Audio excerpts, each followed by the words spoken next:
Hello, everyone. My name is Nilsa Rama, and I'm the Chair of Manhattan Community Board 11. I'd like to welcome you to the December 21st, 2021 meeting. This is the last meeting for the year of 2021, how quickly it's gone. And so I want to thank all who are in attendance right now. This meeting is called to order at 6:44 p.m. And again, I would like to just go and review a couple of housekeeping rules before we start. We have some ground rules. No one may speak until granted the floor. CB11 members, if you have a question about board business or wish to make a motion, please raise your hand through Zoom. If you click the participants icon, the participants panel should appear and you should find the raise hand function there. If you still have technical difficulty, you may click the chat icon and relay your difficulty. Members should not engage in a back and forth discussion. I will recognize the next person to speak. The chat function should not be used for CB11 business or questions about agenda topics. All such remarks should be made on the record by raising your hand through Zoom. Chat should only be used to alert us to any technical difficulties you are having or to state in writing information, such as an email address that was already stated aloud on the record during the meeting. When a member is given the floor to speak, the chair will identify you, then you can unmute yourself to speak. Please keep your questions germane to the topic and succinct. And this way this furthers the discussion. Members of the public can register to speak in the public session by completing the pre-registration form and providing their name, affiliation, and what topic they wish to speak about. A link to the registration form has been shared in the chat, and registration for the public session needs to be done by 7:15 p.m. With that, we're going to start the meeting, and we're going to start with a roll call. Angel? Okay. Members, when I call your name, please answer present. Jose Altamirano. Leroy Andino. Stephanie Arroyo. Eric Alcancela. Adem Brija. Present. Londa Brown. Present. Eva Chan. Present. And Carlos excused. Carlos Diaz. Angela Donadell. Present. Jessica Elliott. Present. Elsie Encarnacion is excused. Judith Fabraro. Present. Raja Flores is excused. Osendi Garcia. David Giordano. Present. John Green. Here. Robert Harvey. Present. Jada Heredia. James Horton. Present. Ivy Hume. Present. Alonzo Johnson. Present. Robin Krinsky. Present. Marissa Mack. Present. Giselle Malave. Patricia Martin. Present. Malik McCullough. Present. Jennifer Meyer. Present. Jessica Morris. Nelson Orama. Present. Beverly Pabon. Present. Andrew Padilla. Present. Miguel Pava. Shirley Pena. Art Perez. Present. Robert Perez. Savasia Robinson. Is that Robert? Thank you, Robert. Savasia Robinson Teague. Tasha Rodriguez. Present. Juan Sanders. Present. Xavier Santiago. Present. Isaac Scott. Present. Russell Schuler. Present. Vinnie Torres. Jason Villanueva is excused. Andy Vasquez.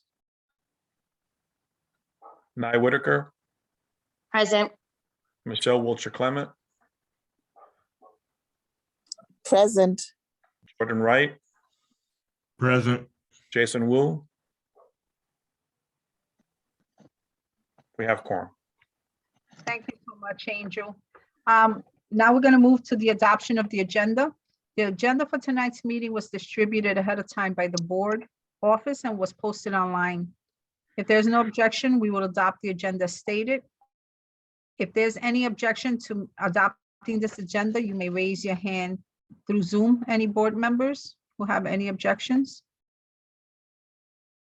I don't see any hands raised, so seeing no objections, the agenda for tonight's meeting is adopted. With that, we're going to move to Part C of the agenda, the pre-registered speakers. You will have 3 minutes each. Angel, thank you for putting down the countdown timer. And if you would call the first pre-registered speaker. So far, we have not received any registered speakers. I put the link in the registration link in the chat. So if anyone wants to speak, please fill out that form and let us know so we can call on you. But so far, no one has registered. Okay, if so then let's move on. Let's just wait a little. Let's just wait for a little bit, but maybe for the next minute or so. If no one registers anything in the chat, then we'll move on to the elected official reports. And No, so then I have one. I'm sorry. Okay, so Just received one. Jennifer Okay. Lawrence from the Cayuga Centers. Okay, Ms. Lawrence. Hi, I wish I was Jennifer Lawrence, the famous actress, but I'm Jasmine Lawrence. Oh, sorry. No, you're fine. This is Jasmine Lawrence from Cayuga Centers. Good evening, CB11. I just wanted to thank you all for anyone who did donate or donate gifts for our holiday toy drive earlier this month. We were able to distribute over 350 gifts to our foster youth, which was a big feat for us. And so I just want to continue to thank you for your support.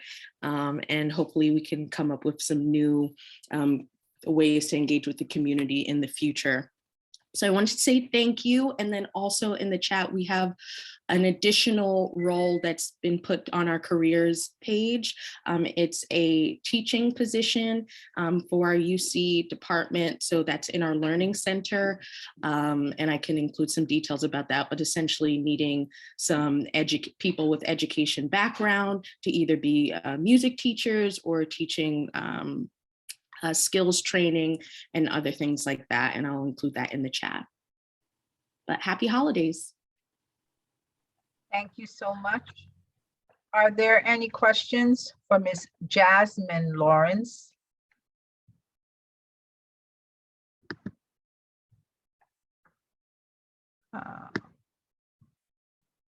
I see no questions, so thank you very much, Ms. Lawrence. Oh, I see a question from Angela Donadell. Angela?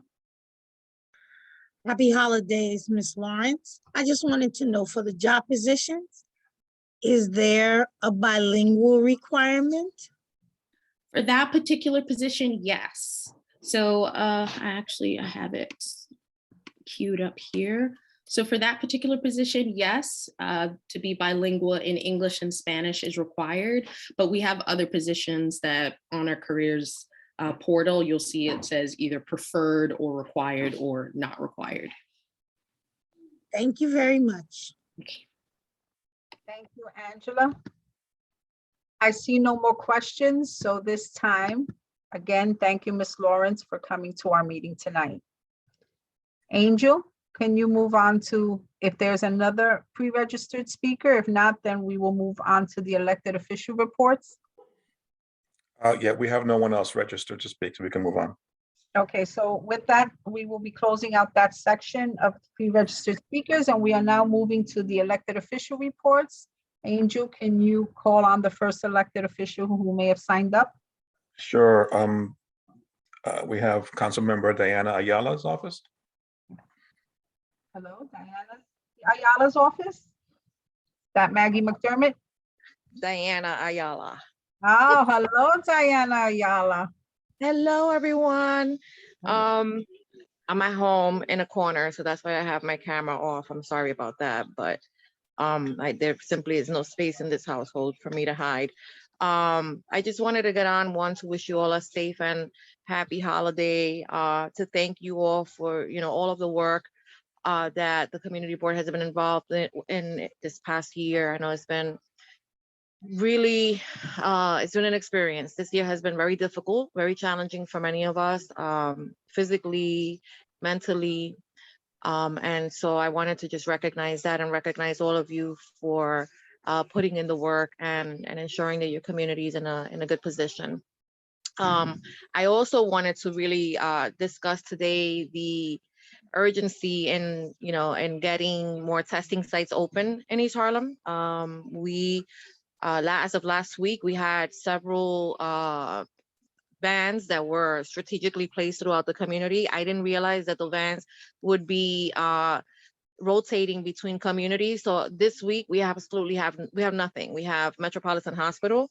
The line at Metropolitan Hospital is extremely long because as a result of that, they have extended their hours till 7 p.m. to try to accommodate, but obviously it's put a strain on the hospital. So they're shifting resources. My understanding is that not only at Metropolitan, but at other hospitals, they're pivoting to virtual appointments as well to try to limit the number of people that are actually physically coming into the buildings.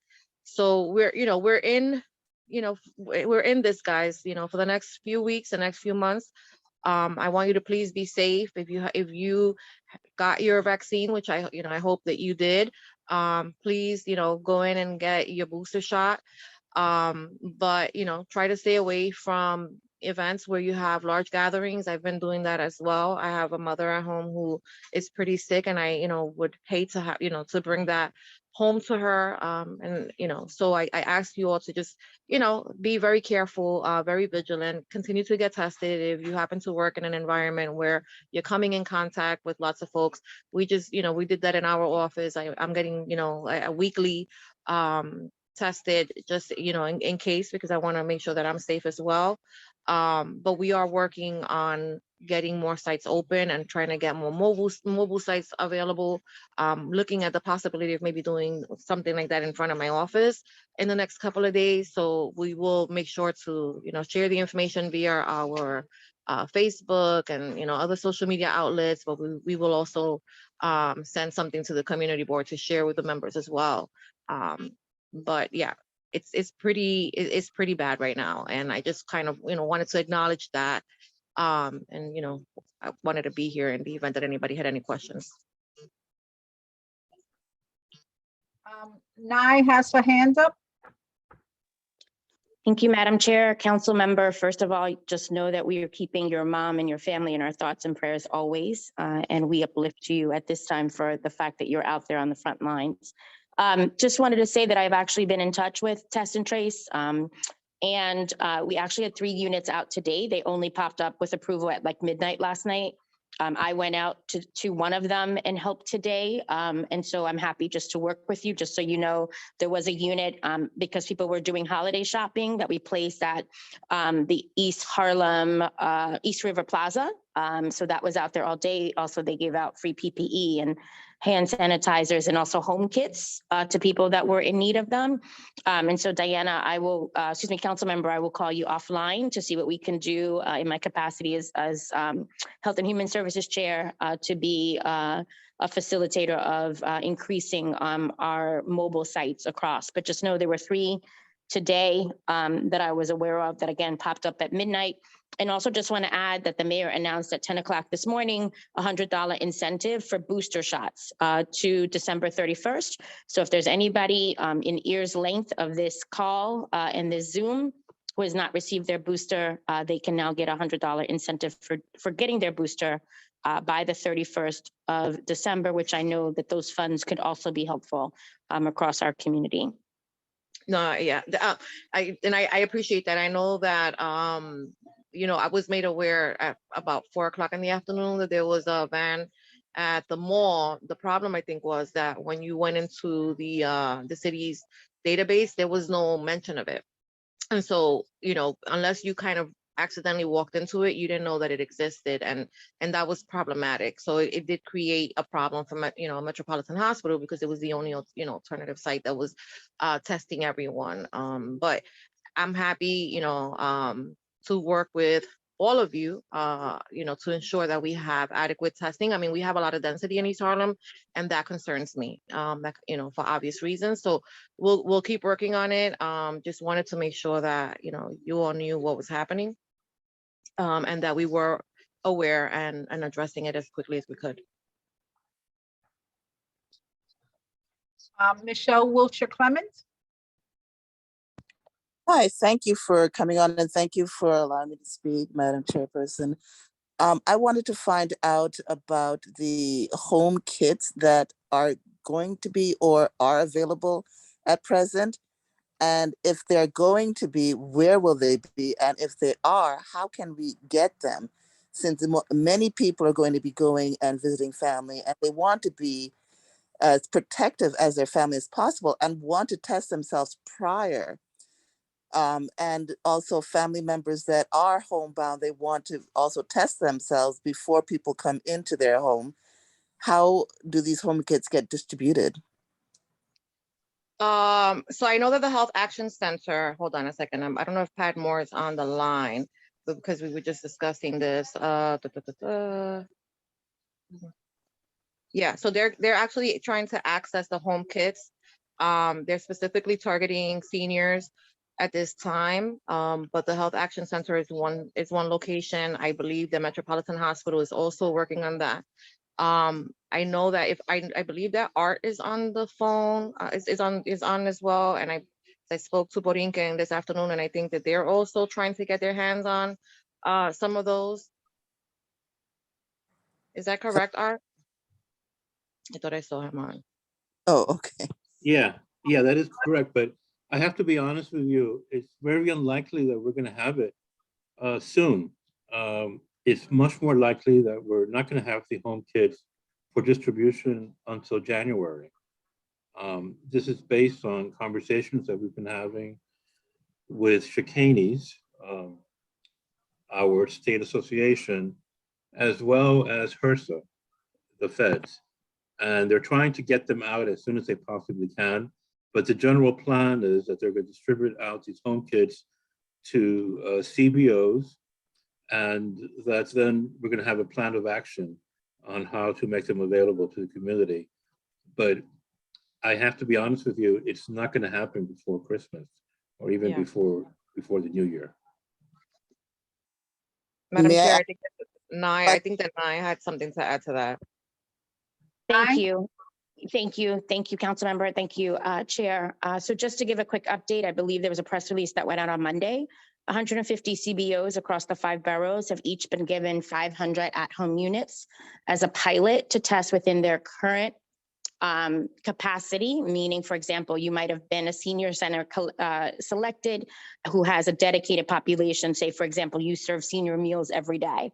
Just to be able to go through orientation, to know how to properly distribute them, how to store them, how to then train the people in your population how to use them effectively, so that they get correct results. So that program just started on Monday. Again, each of those organizations only got 500 kits. My understanding, there's 150 organizations, CBOs across the 5 boroughs. There was a press release that went out on Monday. I can drop that link into the chat to re-up it. And so just to the response and kind of give an update, and again, I'm taking off my Health and Human Services hat and just sharing more of a community update of emails that I've seen and press releases that are available to the public by the mayor's updates. Those organizations are doing the first pilot. They started picking up this week. They've been doing orientation this week, and then we'll start distributing again to their specific clientele as city partners. And then based on the results of that, there will be a wider distribution. Part of this is just because of the limited number that is available. Second, because they were very specific about who would be part of this pilot. And again, it mainly has to deal with communities that were hardest hit. And secondly, because of course, with any good implementation, you need a small test to make sure that you have the logistics and the rollout and all of the other factors in place. So I do not believe, I'm in agreement with Art and with the council member, that this will be coming to everyone this week, given that it's a holiday and a shorter week. But again, I will drop the link into the chat with the information that I know was released publicly by the mayor's office on Monday. There is a link for organizations that would like to be considered in the future. It makes no promises as to what would be available or when. That is also included in the press release for organizations that would like to be considered for future partnership. And it has the criteria of what that needs to be met for an organization to be considered. Thank you, Nye. Art, you still have your hand up. Is it that you want to add something? Or if not, then I will take Angela. No, I just have to bring it down. Thanks. Okay. Okay. Angela? So just to piggyback off of what Nye stated, I did the training this week and I work for a CBO in East Harlem. So based upon the information that we received, once you do the training, that's when they submit to you the application process. You can request a particular number of the kits, and they're going to distribute the kits along with the KN95s. They're not going to households individually, but so if you have a family, 7 members, you can get 7 kits plus the KN95s. They're in clusters of 500. You can request a minimum of 500 kits, but you can request more. You have to maintain demographic information based upon more about, was it given to youth? Was it given to seniors? And so on. But you don't have to tell them how many kits you distributed. There's also expiration dates. So I think part of the reason that they're rushing is because they have quite a few right now, but they're going to expire in April. So if you do the training and you sign the consent forms, because you also have to sign a consent stating that you will not sell them to be a distributor, you can get them within a week from a distribution point, and there will be one focal distribution point in every borough. So I learned that, I think, on Tuesday. I just want to piggyback that there's also a 5-point criteria that the organization as a CBO has to meet. So again, I'll drop the link into the chat. So I think that one of the things one of the biggest takeaways is that there's a lot of information out there. I mean, we made recommendations for organizations in the community, obviously Union Settlement, Little Sisters of the Assumption, places where we knew that we had large networks of families that we could get to, but we were not, as of today, we haven't received any word that, that kits have been distributed. And I think that that's the problem, right? Is that there's a lot of, as I mentioned, right, we had a couple of vans in the community today, but yet no one knew that the vans were here, and that's problematic. So we're trying to get to the bottom of all of this. Please bear with us. I know that it's a scary time. It's scary for all of us on this call, but and too many of us, I think today I learned of three new people that I know that have tested positive. So, people are testing positive very, very rapidly. The good news is that because many of them have been, received their vaccine, they've been vaccinated, they're getting sick, but not, as sick as we saw in the early days of the pandemic. So that is a plus, but you should still, just, practice what you've been practicing in the last, 22 months, and hopefully we'll make it through this as well. And we will be sure to try to consolidate all of this information for you so that we all know what's available, when it's available, and how to access it. Okay, thank you. Michelle Wilshire Clemens had her hand up for a while and it just winked off. Michelle, did you just change your mind on your question? No, I sort of, I was just saying, talking for a while. But the follow-up question that I had was that even with the sites that are popping up that are testing individuals, the problem that seems to be occurring is that the results are not turning over as quickly as they should, so that more and more people are getting more and more exposed, since before it was a 24-hour to get a PCR result, and now it is sometimes even 5 days. And in that, if they are positive, they are infecting more and more people. I was wondering if there are going to be more individuals that are hired to be able to perform the tests in order to prevent this from occurring, because this pandemic will go hog wild if we don't even get the results and don't know if people are positive. Yeah, well, I think that definitely is something that the city is working to rectify. I think they're hiring up as quickly as possible. But you're right. I got tested last week and I didn't get my results for 2 days. So that's gonna happen because we were not ready. And I'm really frustrated and very disappointed that, having gone through what we went through, that we just simply were not ready, yet again. And so, people will get sick and they won't know. And you're absolutely right. They will be participating in, Christmas dinners and, New Year's Eve celebrations, and they simply won't know, which is why, I suggest that, we try to limit our interactions with large crowds as the best that we can. And I know it's difficult around the holidays, but unfortunately, especially those that are already, compromised, we want to make sure that you're okay. Thank you, Diana. Okay, Thank you. I see no more hands. And so with that, I want to thank you for your service. And Angel, can we move on to the next elected official? Sure. We have Nina Norwood from Congressmember Espaillat's office. Ms. Norwood? Yes. Good evening, Community Board 11. Can everyone hear me okay? Yes. Great. Thank you so much. I was trying to activate my camera. It looks like that was my pending tech issue. I didn't know it was an issue until it was my turn to speak. I thought the camera would pop on, but it hasn't popped on yet. So I do apologize. I was completely attending for my camera to be on during the my. But if it's okay, I definitely can go ahead and proceed on. Nina, we will just consider you a very mysterious lady reporting for the senator. So please feel free to be mysterious. No, mysterious is not my way. I'm gonna be totally transparent. You'll know it's me, and then I'll definitely, work on that. So that won't be, an issue going forward. So I want to properly introduce myself to the community board, Madam Chair and Chairman Ms. Fiane. Thank you so much for having me again. My name is Nina Norwood. I am the newly appointed Deputy District Director for Congressman Adriano Espaillat. Thank you so much for everybody for having me. So I know that several of the points that I was going to make definitely already been touched on by our fantastic council member, Diana Ayala. So I'm just going to definitely continue to piggyback on a lot of the things that she said.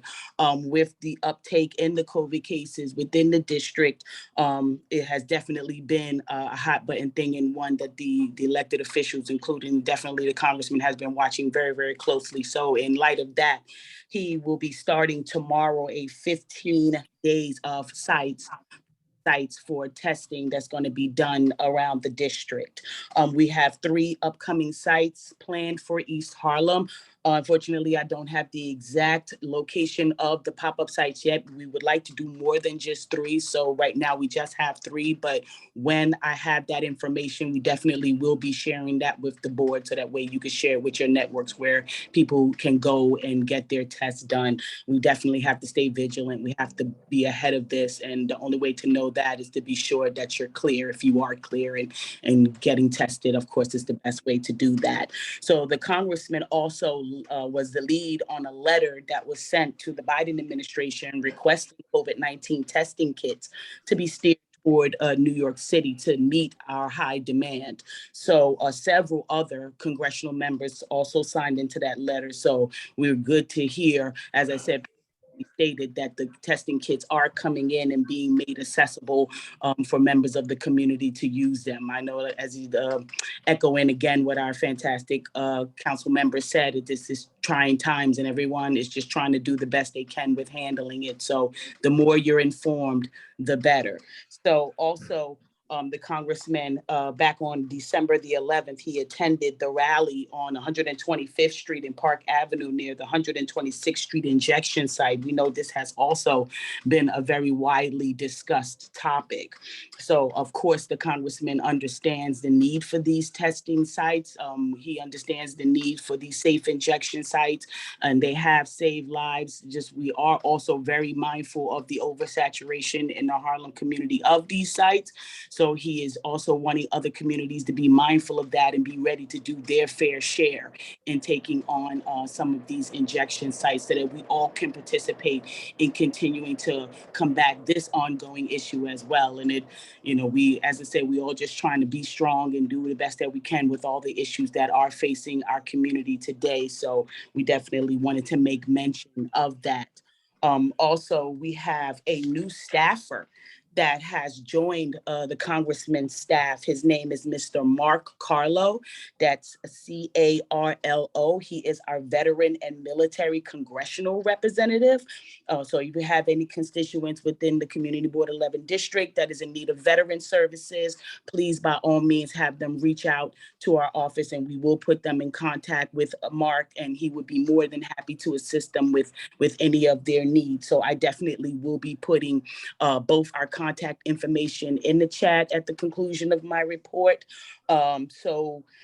Excuse me, if there is any questions, I definitely want to wish everybody a very safe and very happy holiday season, with all the challenges that we are facing, being happiness. The season is about joy, it's about happiness, it's about celebrating the ones that are still here with us and keeping everybody safe. So please do not forget to check in, on family and friends and make sure everybody's okay, especially the elderly. So thank you so much for letting me give my report this evening. And unless anyone has any questions, thank you so much. Thank you so much, Ms. Norwood. I see a hand up from Nye Whitaker. Thank you, Madam Chair. Sister Norwood, this is just extending an invitation for either you and Mark or both to join us for our January Health and Human Services Committee meeting. There is a population of veterans here, many of which are concerned about access to services for them and their families, particularly during COVID, as well as ability to maintain their housing, and some of which have need for mental and other services, behavioral health services. So would like to extend an invitation for you and your colleague, either both, like I said, or either, to join us. I will be asking Marlene, our committee liaison from the office, to follow up with you with that invitation more formally. Thank you. Thank you so much. That sounds absolutely fantastic. As I said, I will put my contact information in the chat. Please reach out with that invite. Thank you so much for thinking of our office, and we would be more than happy to attend that event. Thank you, Nye, and thank you, Ms. Norwood. I don't see any other hands. I see a little bit of Ms. Norwood on the screen. I think this is a slow tease. I'm seeing. Oh, okay. You see me a little bit. I'm seeing a wall. I'm seeing a wall.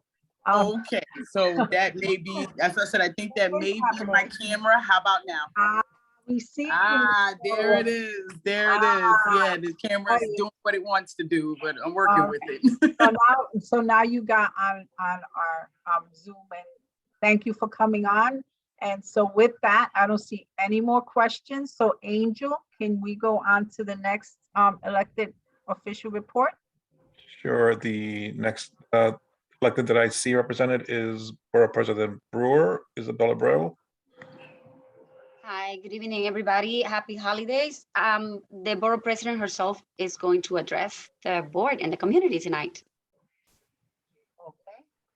Thank you so much, Isabel. So when Gail comes on, we will give her a moment as quickly as we can break apart, depending on the section that we're at, and we will make sure to listen to her report then. Thank you so much, Isabel. Angel, are there any more reports? I don't recognize any other names. If anyone wants to identify themselves as an elected rep, please do so by raising your hand. I don't recognize any names. Okay. So not seeing any, we are going to move to the business session of the meeting. understanding that when Manhattan Borough President Brewer comes on, we will give her a moment or moments to update the board. So thank you so much. With that, we're going to move to the approval of the board minutes. The minutes from our last meeting was distributed to committee members ahead of time at the board office. After review, if there's no objection, we will adopt the minutes from that meeting. Committee members, if you object to any of the part of the minutes or to adopting the minutes, you may raise your hand through Zoom. I'm sorry, Nilsa, to interrupt. I don't Angela? know if anybody, yes, if anyone saw in the chat, Beverly Pabon says she doesn't have a hand raise option. So she might have wanted to say something. I don't know. Angel, can you look into seeing why Beverly may not have the ability to raise her hand? Sure. Dawn Sanders put something in the chat that says she has to check under reactions.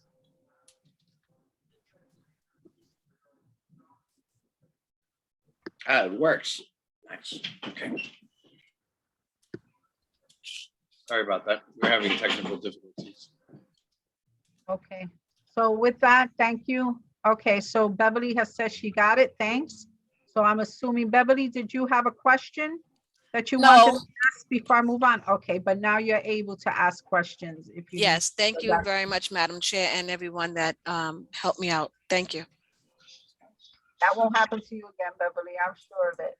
Okay, with that, so we were talking about approving the board minutes. I did not see any hands raised, and that's how we became alerted again to Beverly's issue.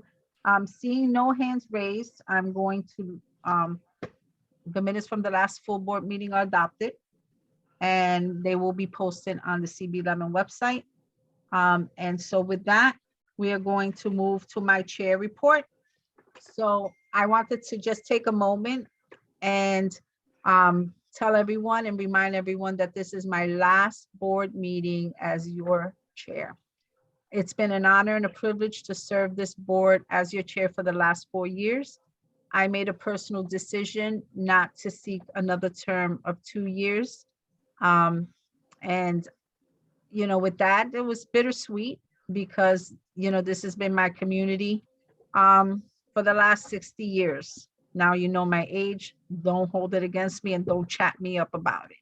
But I want to thank the board for their hard work always. And on behalf of our community, I want to thank our elected officials that care so much.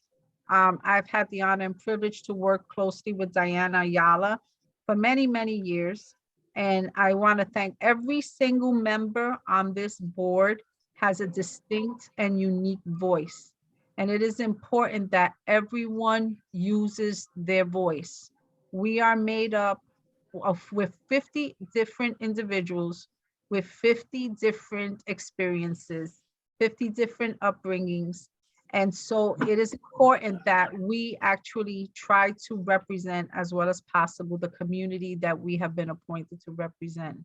I cannot tell you how excited I am to see our board members engaging with the public and asking questions. And I charge each and every one of you. It is your responsibility to hold elected officials, people accountable. We can become friends with them, but it is important for our community stakeholders that when our elected officials come here, and it's important that they come, right? Because this community board is no less than any other community board. We are rich in our heritage. We are rich in our people, in our history. We have our issues, but we have our successes. And we are great and we work well. And I just want you to remember that when we ask elected officials to come here, it is so that they tell us what they're actually doing for our community. And while it is great that they give us reports about what they've been doing, it is important that we ask those questions so that they realize that we are actually listening and we are a force to be reckoned with. I cannot, again, I just want to take a moment to thank my staff for the last 4 years. Well, actually, I've had Angel for the last 4 years, but Marlene Pierre, who's a wonderful addition, Carly, who just left, Mia, who was part of that administration when we had Thomas. And so I have been extremely, extremely fortunate to have the support. And it is important that this board realizes the jewels that they have in the office, realize the appropriate use of the liaisons, and thank them for their service. Because although they are staff, they can move on anytime. They are so expert in what they do, but they actually care about this community. So we need to take our responsibility seriously as board members. We need to re-educate and pull back when we need to. We need to listen first and offer opinions that may not be easy for this board to consider. But in light of us representing such a large community, we need to make sure that all voices are heard. I wanted to tell you that this month, oh my God, I met with UMES. I just got off a call with UMES. I've been doing lots of meetings with the Friends of La Barqueta. We've also done a transition meeting with Xavier Santiago, your incoming chair, who I was fortunate to have for 4 years as my vice chair. And so I have no doubts that the board will continue moving in a positive direction. And I look forward to being a board member and saying my opinions now that that before I didn't have to be so diplomatic about. So that's going to be really exciting for me. Angela's cracking up because she knows what I mean. And so I look forward to enriching my community in a different way and being part of the committee structure again. Again, thank you all for your support. And thank you for the work you do for this community. And with that, I am going to conclude my chair report.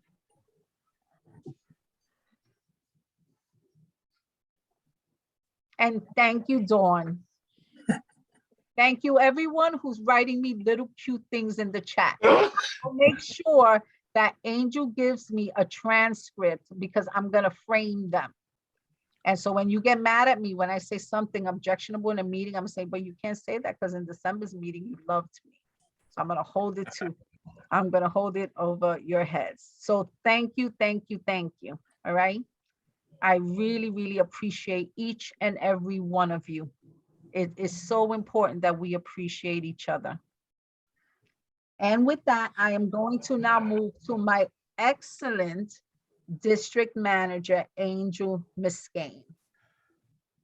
You know, so, so as is tradition, or maybe from now on, I'm going to do very even shorter reports in December because no one really wants to hear me talking. I just wanted to include 2 notes of gratitude. First, to our outgoing Borough President, Gail Brewer, for years of wonderful service as Borough President. As you all know, I came out of Gail Brewer's office when she was formerly in the council. And I'm eternally grateful for the opportunity that I had to learn from such a dedicated and consummate public servant. As BP, Gail has been a tireless champion for community boards where many others weren't, and I'm eternally grateful for that. And as always, ever present for each and every community throughout the borough of Manhattan. So thank you very much, Gail. And I'll tell her in private too. And then the last thing is thank you to Nilsa, our outgoing chair. I'm very thankful for the opportunity to have worked with Nilsa these past 4 years. We endured a number of challenges during this time that we did not anticipate, but our working relationship never wavered, and if anything, strengthened. As a staff, we knew we had a champion in our corner whose sole focus was the betterment of her beloved community. Thank you, Nilsa, for everything, and then all the other thank yous I'll say in private. That concludes my report. Absolutely, and I'm going to hold you to it because you're on camera, so I expect to get at least 10 things. So start thinking about it now. And yes, and I was remiss, Gail, but I figured when you'd come on, I would tell you how amazing you are as a Manhattan Borough President and how your district will now even be more benefited by having you concentrate on them as a council member. The next report is Xavier Santiago, the current vice chair of CB11, the soon to be chair of CB11. Xavier? Thank you, Nelsa. I'm, wow, just working with you for the past 4 years. And as I've explained to a lot of people, we didn't really know each other as well as we have learned to understand one another and build an affinity with our commitment to service of our community. And that's a beautiful thing. So thank you. As we often have laughed at, flattery don't charge these batteries.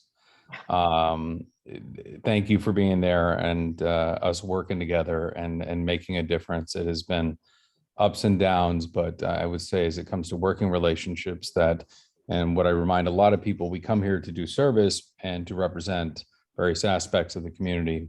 However, sometimes you will find uncanny friendships that emerge that would not typically manifest otherwise. So I just want to say thank you. And I know you're not going anywhere, but I look forward to continuing and developing and growing with guidance from not just you, but all of our membership. So thank you. I'm never brief, but I'll try to. I'm very honored to take on this new role. Please, I have no doubt that this board will keep me held accountable, but I'm accessible as always. You just pick up the phone, shoot me a text. As you know, I am right there. I'm a phone call away, knock at the door. Although please don't do it late at night. My wife will not thank you for it. Same with text messages as well. But yeah, I'm always accessible. Vice chair report wise, like I said, Nils already said with the transition meeting, I was supposed to have a chat with Elsie this week, and with a lot of the onboarding, we're going to be reaching out to stand by for that. We had most recently the ribbon cutting for the Placita and La Barqueta, and attended that with a lot of our electeds. My sons came out as well, and they got to remember what it was like during normal times with the night market and La Barqueta being activated. I've been taking meetings with various TA presidents, connecting our current housing chair as well, just trying to create and maintain and to cultivate the connective tissue within our community and much of what we're supposed to be doing. There are a lot of different meetings I've been taking part in, including Borough Board. We had although I was not in the official capacity, but did make a message with 126th Street and Lexington Park Avenue with NYRE, and the safe injection site are also called the Harm Reduction Center. We had to, again, put that on the level with, we were not communicated, they had the opportunity and they did not engage. So they're just some brief highlights. I want to say thank you to everyone. Happy holidays. It is the winter solstice, as they say, but please cherish those closest to you. Wear your mask. I cannot impress that enough. And please stay safe this holiday season. That's all for me. Thank you, Xavier. And I just want to take a moment of personal privilege and thank the executive team that had been elected during my tenure. And I want to congratulate the new electeds. And I just want to take a moment and thank my chairs who have worked really hard on our collective missions and have added their flavor and their spice to the meetings. And so it's important. I have no doubt that the board is in good hands. And, I'm excited to see Xavier continue the work and the movement that we've started. And I look forward just to supporting the board and supporting the new chair in any way I can, whenever he feels that I can. And so the next I'm going to do is see, I do not believe that Jason Villanueva is on. So I'm assuming there is no treasurer's report. And I'm assuming we don't have a secretarial report, but we will start having stuff like that regularly with the new administration coming in. So with that, I'm going to take well, I don't know if I really even need to take a moment to do that. So what we're going to continue is we're going to move on to our committee reports and action items. And so we're going to start first with licenses and permits. So Angel, should I just move ahead or should I let the chair do on. that? Them is on. Them is Okay, on. Dem, Okay, you want me to take over for this? yeah, you can, and then I'll bundle. We're gonna bundle 1 and 2 and 4, 5, Yeah, they're all stickball 6, events. They're all the 7, same. yeah, 8, 9, and 10, and we're just gonna see about getting a motion to accept the committee's recommendation as stated. Okay. Okay, So we had, the first one is a liquor license. It was a denial for the application of starting C&M Corp. doing business as Andy's Restaurant for a full liquor license at 123rd Street. So I usually will explain when a denial happens, why. Usually it's a lack of documents. In this case, it wasn't. The applicant was present. I believe they had everything, but some committee members had brought up the and I don't want to speak for anybody, but from my recollection that it was not the safest block, and there's been like drug use and stuff there. And so the vote to deny wasn't unanimous because while some felt that it just wasn't the best spot to put a liquor license, other members, or maybe just me, I can't really remember, felt that it wasn't really fair to kind of punish this business for things that they had no control over. And I believe they've been in business for like 20 years. So we proposed to them, because we tried to take another motion, but we couldn't. We asked them if they'd be willing to do a wine and beer license instead, and they said they would. And then we also offered that if within 6 months of having their wine and beer license, if there's no incidents of any kind, that we would be willing to have them come back and present for a full liquor license. So they're on board with all of that. So I'm anticipating them being back in January for a beer and wine license, and hopefully that goes smoothly. And then if they want in 6 months, they can, if there's no incidents, come back. So that was it for that one. Number 2 was also a denial. It was for Silla's Restaurant for a full liquor license for a restaurant located at 1664 Park Avenue. I think this is right next door to the board office, or very close to it. They just only had their 30-day notice, so they were denied for just a lack of documents, and I don't believe anybody was present. And then number 3 was a denial of the application of Teddy's F&B. This was for a one-night, all-night permit for New Year's Eve, for this year's New Year's Eve. And we'll get into that because the committee denied it, and our request was, I think overall we were pretty much okay with it. We just wanted some signatures from people that lived in the premises to make sure that they were okay with this. So the applicant came to executive, and that request was made, and I believe they have presented that, but I believe we'll cover that in executive. So for this portion, it was a denial. And then the stickball event were approvals. So I don't know if there's anything for me to say more than that on that one. thank you, Adem. You're welcome. So Pastor Isaac Scott has his hand up. Pastor Scott? Yeah, I just had a question, Adam. So for the first one, you said that they have been there for 20 years, correct? I believe that restaurant's been there for around 20 years, and I think the current ownership, based on what they said, have been there for like 17 or 18 of those 20 years. And has crimes, it seems like crime in the area is being linked to them having alcohol. So has that No. been the case before? No, so they haven't had alcohol.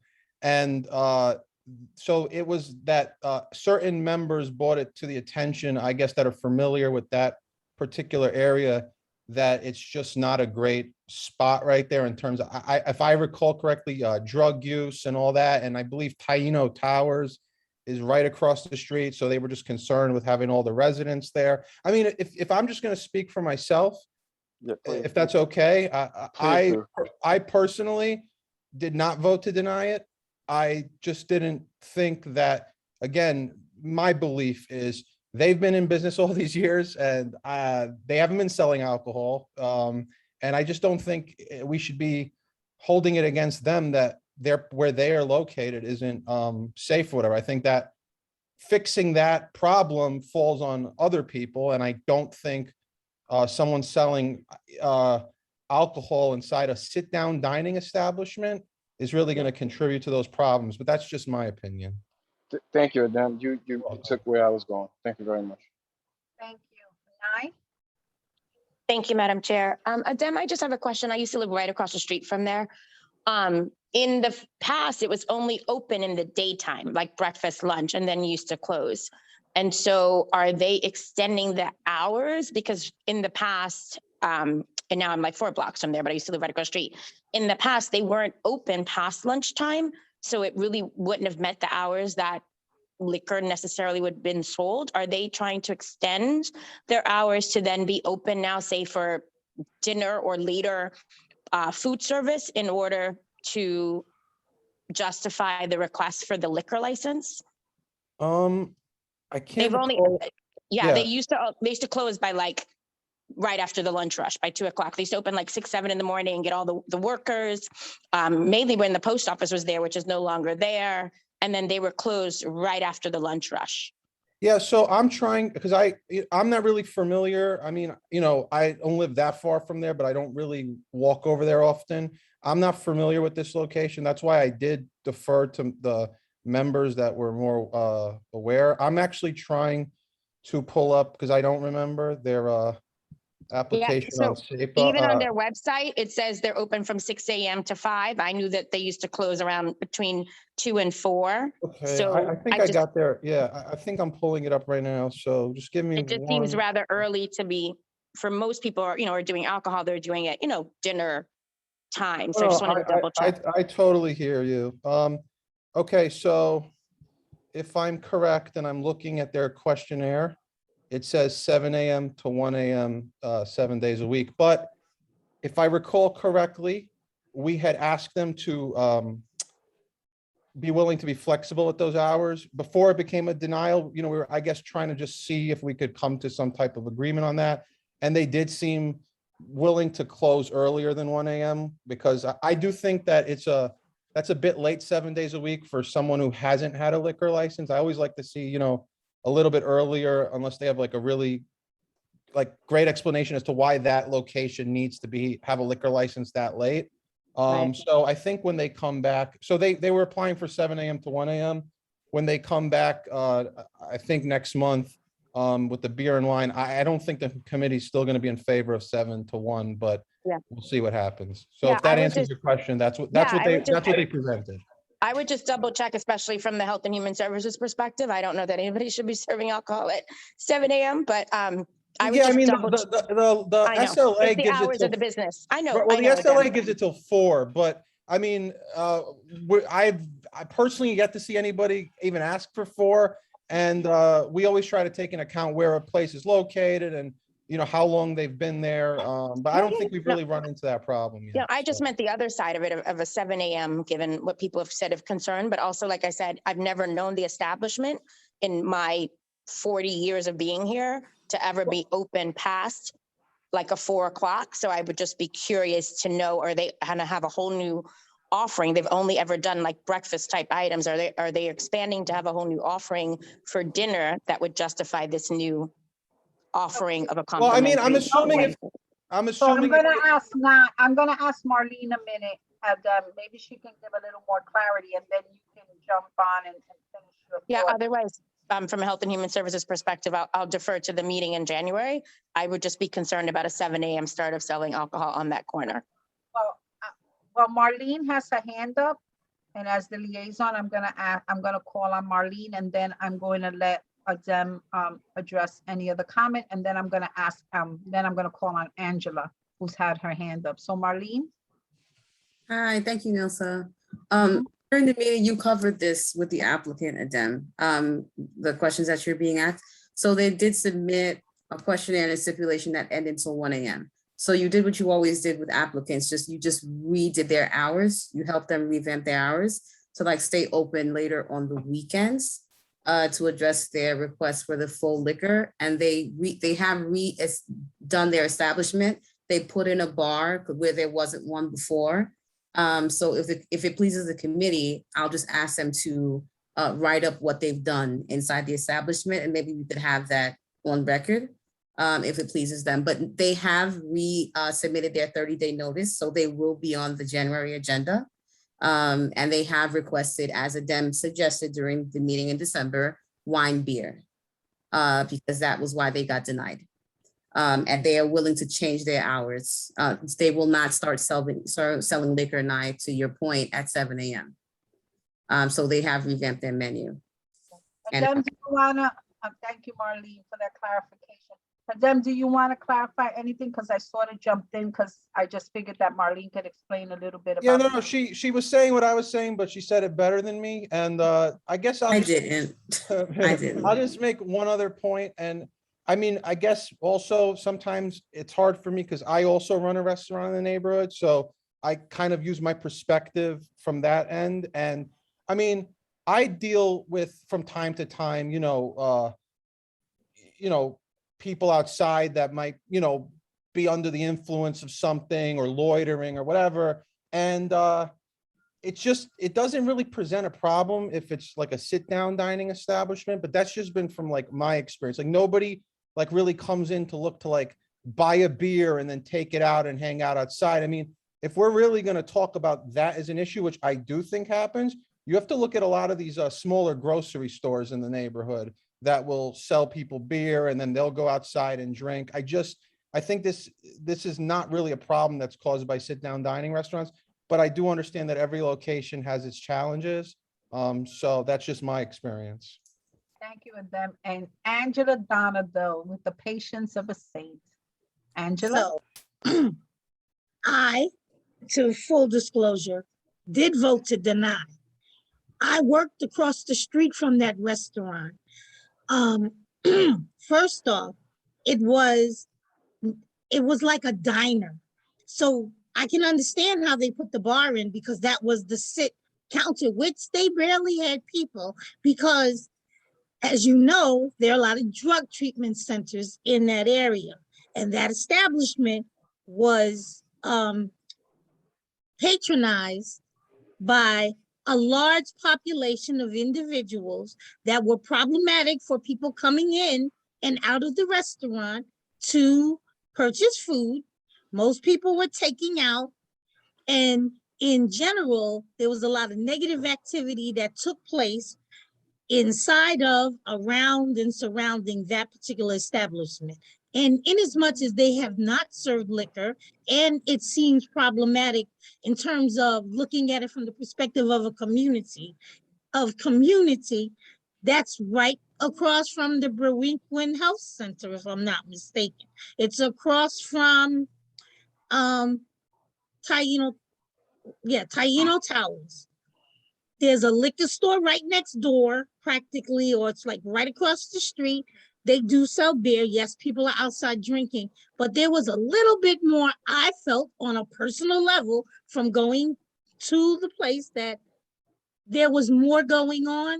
And although they may not have encouraged it, they didn't stop it or discourage it. So that was my concern. I felt fine about the 6 months. Let's see what happens after 6 months about what that dynamic could be. But they were not a restaurant. They were more like a diner, or you could come in and pick your food based on whatever it was they were serving. You could literally build a plate and go. Thank you, Angela. Okay, so that explains that. And the committee did a motion to deny. And so based on what was discussed by the chair, they will be coming back next month, and then that will necessitate potentially a deeper dive in this discussion. And so this will come before the board again in a different iteration. It won't be full liquor, but it would probably be beer and wine. So I'm going to move forward. I'm going to bundle 1 and 2, those denials, and 4, 5, 6, 7, 8, and 9. The reason I'm leaving 3 out was there was a denial regarding the application for Teddy's F&B. That was brought to the executive committee, and the executive committee, after much discussion and presentation, did a motion of its own, which will be discussed when the executive committee does its report. And so with that said, 9, I'm moving forward. Do you have another comment? I can no longer see the slides because I know you're bundling. I was just going to make a request if they were still on the screen or if they could be added back so that we could understand the bundle. Okay, so number 1 is the denial. The committee's recommendations was 1, to deny the application of starting CNM doing business as Andy's Restaurant, which was discussed at length a few minutes ago. The second one was denial the application of Sealer's Restaurant for full liquor license as well. The third was a denial for an application of Teddy's F&B. The committee, the executive committee put in some conditional approvals, and they met all the conditions. And so that will be brought up when we do the executive minutes. Everything else, the 4, 5, if you all have your minutes, your agenda in front of you, I'm not sure everyone does, 4, 5, 6, 7, 8, and 9 are all approvals for the East Harlem National Stickball League on several dates. Number 4 is for May 1st, 2022. The 5th one is for June 5, 2022. 6 is for July 10th, 2022. Number 7 is for August 7, 2022. Number 8 was for September 11th, 2022. And number 9 was for October 2nd, 2022. So if there are no questions on the approvals for the stickball, is there a motion to accept the recommendations of the Licenses and Permits Committee as stated?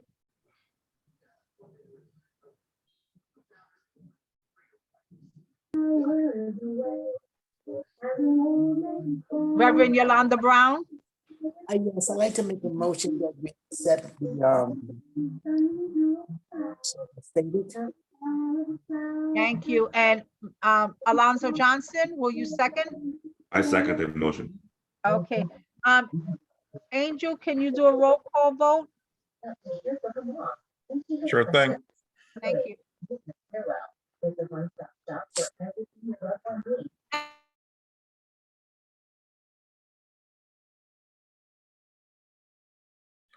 Jose Altamirano, Yes.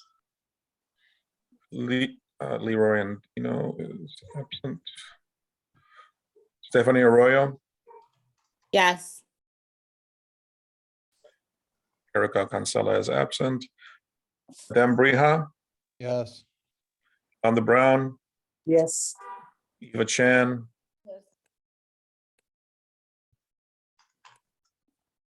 and Collier is absent. Carlos Diaz is absent.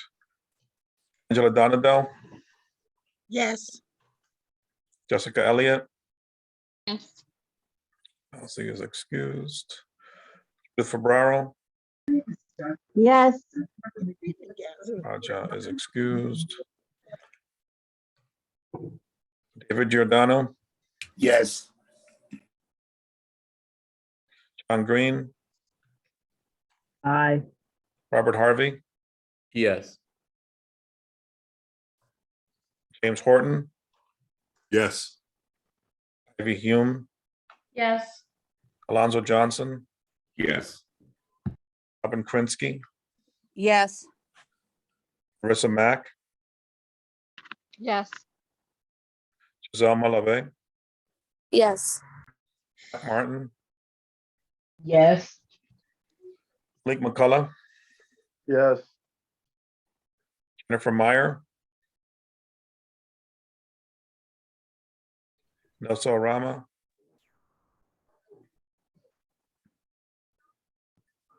Beverly Yes. Pabon, thank you. Beverly Pabon, Yes.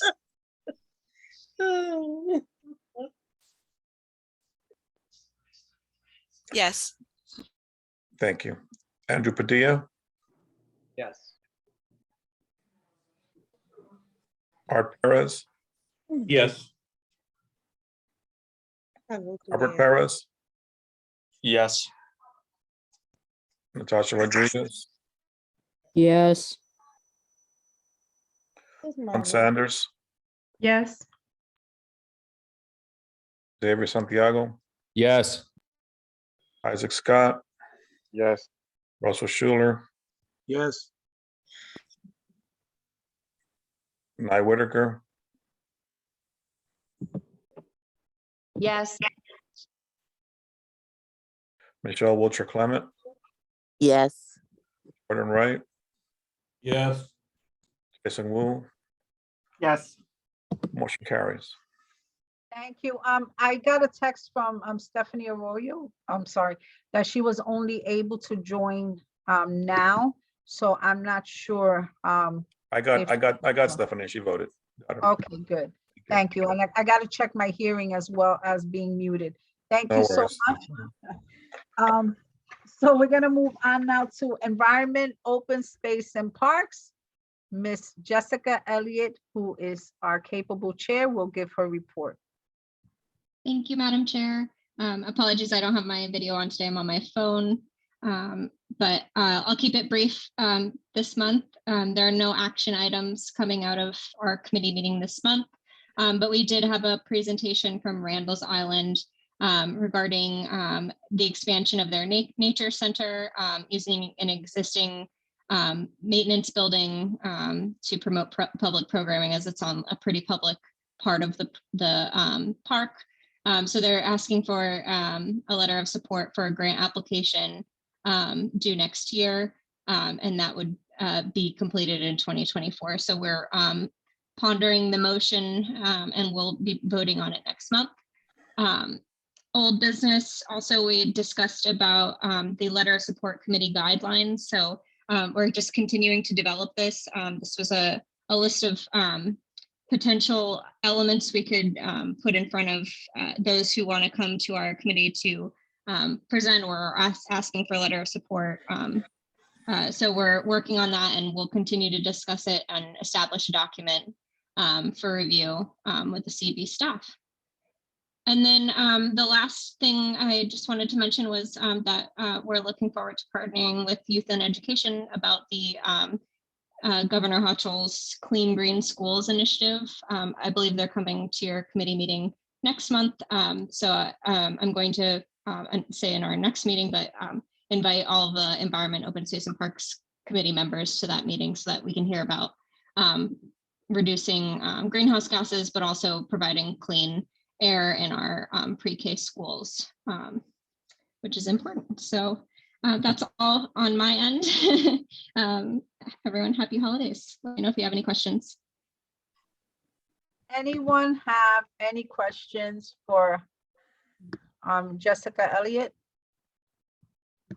I see none. Jessica, again, thank you for your capable running of the licenses of the Environment and Open Space and Parks Committee. I appreciate all the effort that you and the committee put in to keep us vital and keep us green. Thank you so much. The next one will be Housing. John Green, Chair. John? Thank you, Madam Chair. Good evening, everybody. Basically, the minutes are basically for entertainment purposes only. The thing is, there really wasn't much done at the meeting. So there were discussions on how to help new members of the board like navigate through like budget and district needs and things like that. And also we also talked about talked about budget and district needs, about requests for fiscal year 2024, because that's going to be upon us soon. So we will probably talk about this most likely on a monthly basis. And also, it was also mentioned about the injection center that opened here in the community, and there are some people who are quite upset about that. Other than that, that's all that really happened at our meeting. And happy holidays to all of you, and see you in 2022. Thank you. Thank you, John, for your service and the work of your committee. I really appreciate it, and so does this community. With that, we're going to move to Public Safety and Transportation. Jose Altamirano, Chair. Jose? Hear me? Uh-huh. I'm Hear gonna us? start with happy holidays to everyone. Mhm. Go a little backwards. Most of our meeting was for shit, I'm sorry, having a brain freeze. But there is one thing I want to mention. We had a great presentation from Nicole Torres. She is coming from the Mayor's Office of Community Mental Health. We will be sharing this to the entire community board. We also asked her for the, she has a presentation in book form, which we asked her for a few boxes. I'm not sure if we received it yet, but we will be receiving it at one point. But basically, it was a presentation on mental health, the crisis that's being involved, how to deal with mental health, who to call, what to do. There's a phone number for certain, who to call, depending on the situation. It was a very in-depth presentation, something that we were looking forward to in public safety and transportation, and something I'm hoping to share with the entire community board, because it's definitely something that is afflicting our city. I wouldn't say just our neighborhood. I think it's throughout the city, and it's something that definitely we would like to engage. Any questions? Okay, I don't see any questions. Jose, thank you for your service and the work of your committee. With that, we are going to land use, landmarks, and planning. Chair Elsie Encarnacion is not here today, and with that, I will ask Vice Chair Andrew Padilla to give his report for the committee. Thank you so much, Nilsa, and thank you for all of the work that you've done as chair. Just wanted to make sure I joined the pile on thanking you. You can keep talking, but we'll talk. We could talk offline. So I want to give an informational update, and then we do have one item to vote on. The first, George James came to our last land use meeting and did a fantastic presentation that everyone should see on fair share. This has gotten a lot of attention because of the safe injection sites that were placed in our community and in Washington Heights, and all the protests that have come up around it, right? And so this was really timely of him. You know, we talked generally about how the city went around our community board and a number, not all, but a number of public officials. We talked about the increasing numbers of lives that these facilities have already saved. But George's presentation was really on the legislative history. And I learned so much from this. We all did. Fair Share is just slightly older than I am. So there's like, you know, how it came about, you know, what he talks about, the limitations and possibilities of these guidelines based on city or state facilities. The genesis of why these laws came to be, the way the city council dealt with the obvious failure of this policy in 2017. We spoke about the emergency exemptions to fair share that a number of folks in the committee expressed concern about this kind of being a loophole to fair share. But then we also spoke about the sad reality that fair share, irrespective of exemptions, doesn't have teeth anyway. He mentioned that people have actually FOIA'd to see if the process was done in the past for certain sites, and basically they'll FOIA, and the city will be like, oh right, we had to do this, and so then it'll be put together to appease the FOIA, but it wasn't actually a process followed. He mentioned one time a judge actually ruled that fair share had not been followed, and the only thing that happened is they just had to come up with the paperwork, and so then they came up with the paperwork. I asked George, what was kind of like the best example of fair share actually being followed to the T, to the letter? If everything worked perfect and this legislation was actually followed, what would that look like? And he sent me the city's over 100-page document for the $8 billion or so jails plan. Apparently, fair share was followed to the T here, but of course, in the end, 4 jails were approved in areas where they were fervently protested. These are some of the most controversial, expensive projects to hit our city at a time where a lot of people are saying we need to lower jail population.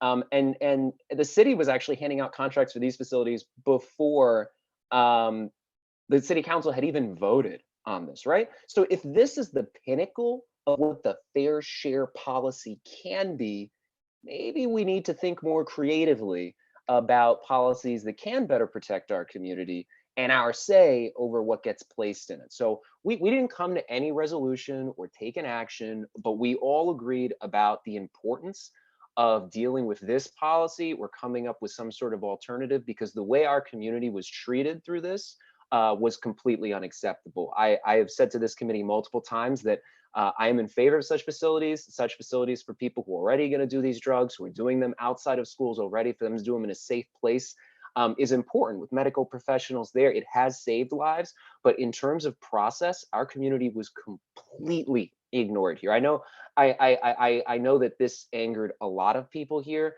Angel signaled this earlier. Actually, I remember, and I pointed this out to me, I'll point it out again. Angel mentioned this before it happened. He was like, something's coming down the pike, city's not being honest. And so, there was a sense from Angel, a sense from George, and a sense from our committee that, even though we didn't take any motion on this, that, this is important for us to deal with, because when we're talking about this, or really any issue, we shouldn't allow ourselves to be blatantly ignored. So it's not like we'll see. I don't think there's any way to undo a facility that exists, but going forward, we really need to make sure we have policies in place that make sense, that have teeth, and that are followed, so we're not just trampled over. Because we put our time in here, right? Like, this isn't, we're not getting paid for this. We just genuinely care. And so we're really interested to see what other thoughts people have about maybe, going forward, seeing what we can do regards to this policy, or maybe some other creative alternative, because it's clear, even when this policy works best, it doesn't really work very well. And so now, in terms of our one item, oh, and by the way, if it wasn't sent around, or if it wasn't, you haven't looked at it, please do. I mean, I learned so much from his presentation. I really, really encourage everyone to take a look at it. That's why we have him here. And then our one action item. This is a motion by Yolanda Brown to support the application of a certificate of appropriateness from the Landmarks Preservation Commission for the proposed revitalization of the Delacorte Theater, with the condition that the public theater provide access to and collaborate in programming with artists in East Harlem. Motion was seconded by Candy Vivas Vasquez and approved unanimously. Just some background on what this was, right? The Delacorte Theater is where they do Shakespeare in the Park. So for anyone who's ever seen that, that's kind of, where it happens. It's had many years there. The architects and folks, involved in the process, they explained to us kind of, what they're planning on doing. They were extremely detailed in laying out the project. They're going to all of the community boards that border Central Park. So they wanted us, as as all these others. This is kind of far from our district, but we border the park, so they're going to everyone. They wanted our support. And so the only thing that was mentioned here was, it's like, well, if we are going to support this, we want to make sure that folks, artists from our neighborhood have access to this and are able to collaborate. And that's key whenever we're supporting anything that in some way benefits East Harlem. And so that explains that a friendly amendment offered to this motion. So that's really the only item of business we have today. Again, motion by Yolanda Brown to support the certificate of appropriateness from the Landmarks Preservation Commission for the proposed revitalization of the Delacorte Theater, with the condition that the public theater provide access to and collaborate in programming with artists in East Harlem. Motion was seconded by Candy Vivas Vasquez and approved unanimously. Thank you, Andrew. There's a couple of hands up. Sure. And so they might ask you to explain, what does a certificate of appropriateness mean? If they don't ask that question, then I will, if you know the definition, so that all board members who may not be familiar with what a certificate of appropriateness mean can then understand if you can explain it. The first hand up is Pastor Isaac Scott. Pastor Isaac. Yeah, thank you. I won't take long. Thank you for that question. That is something that I think would be good for everyone to know. But my question was more about, is this as specific as you're going to be there to provide access to and collaborate in programming with artists in East Harlem? That doesn't seem too specific for giving opportunities for artists who actually originate from East Harlem. You can just be living in East Harlem, could have moved here last week, and you get access to that space quicker than the artists who have been laboring here. So I wonder how specific the language should be in providing access to and collaborating with the artists in East Harlem. That was all I wanted. Nelsa, can I take both of those? Absolutely. Okay, so the certificate of appropriateness just relates to the, is it appropriate for them to do this on a landmarked facility, right? And so, the proposed work is going to affect architectural features, and so they want to make sure that it, conforms, and everything they showed us seemed like it did. It looks like the changes they're making are relatively minor. No one in our committee had any issue. We don't have any, we give our, do we support their application for their certificate is what this says, right?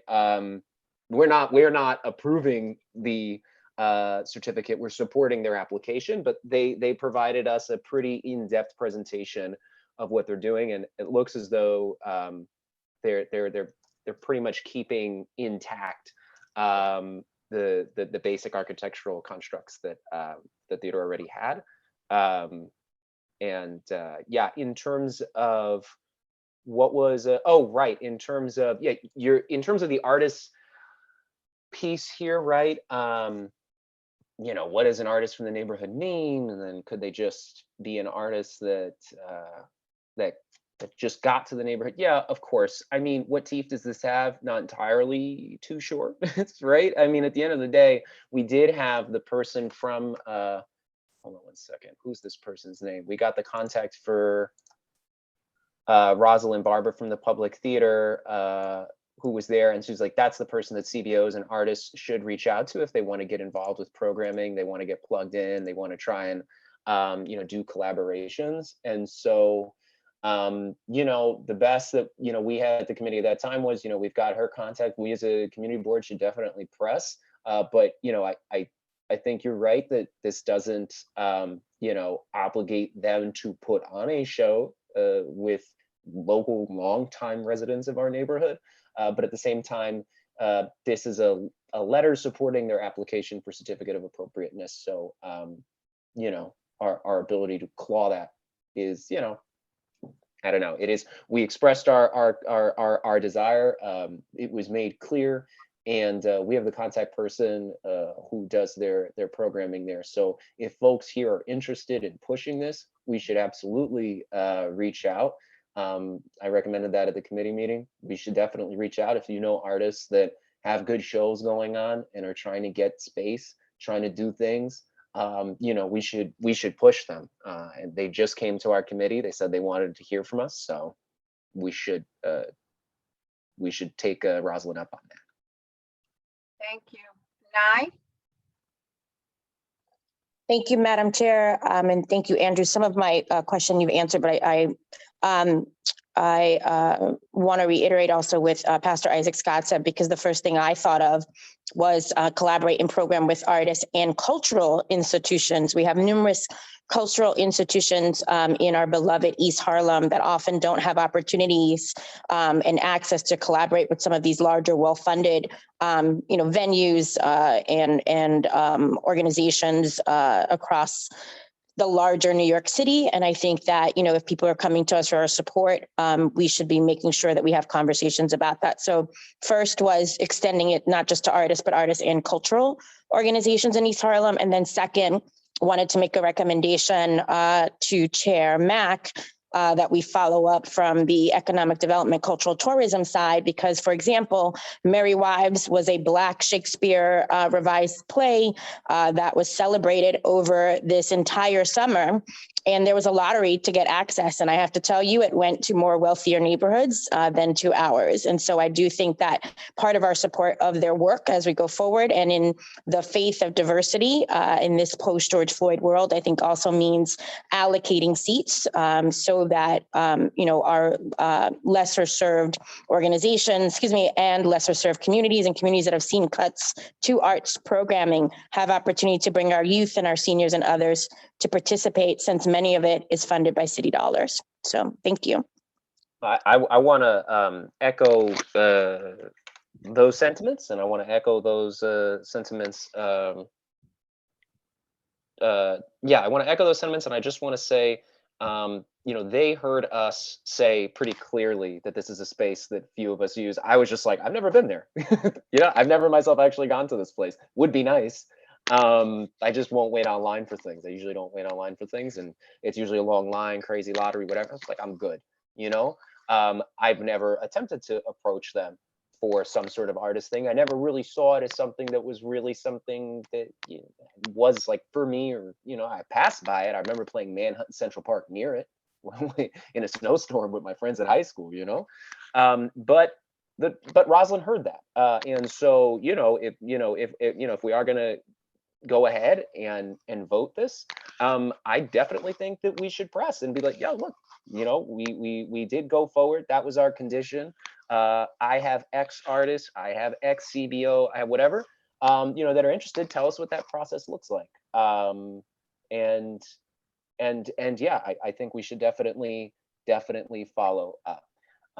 Because this isn't a space that I've ever been to, but it looks nice, and from the plans to renovate it, it looks like it's gonna remain a pretty nice setting for theater in New York.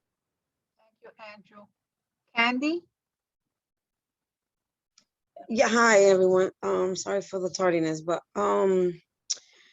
part of the friendly amendment was that, and that's what I was telling that to Rosalind, that the only way we could have given that, the friendly amendment was to give the opportunities to the established artists and groups of our community to be able to participate and collaborate with them. That would be the only way that I would have given my vote. So, just reiterate that, Andrew, and thank you for putting it all together in a nutshell. But exactly what Nye's concern and Pastor Isaac Scott's concern was just exactly that. That was the conversation. And I just wanted to just make sure that that was not left, that we didn't forget about that. It was just definitely making sure that our people that are already established in our community have first, have the opportunities and not get like, the Isaac is saying, here comes people from the community brand new, and then they want to just come in to be first. So my concern was the ones that have already been established. And I just wanted to comment that. So thank you. Thank you, Candy. Dawn? Yes, thank you. I realized I was putting stuff in the chat and not making it available to the for the record. So I also, have over like the last 20 years, I've seen artist programs start up, and they have favorites. And I really think we have to make sure that each group looks at specific categories for equal representation. And I guess, so much of what we see on the street is completely connected. So for example, I met a young person on 117 in Lexington, strung out, homeless. He's an artist. He was born in this community. He didn't know anything. He didn't know anything about the artist programs here, the artist in residence programs, but he's part of the plight. He's part of the problem that we have on the street. Like, so I just wonder if our outreach could be more meaningful. So it's not just people's favorites and the artists that present well and the artists that are that you have artists that are self-taught, you have artists that are a little on the fringes, a little rough around the edges.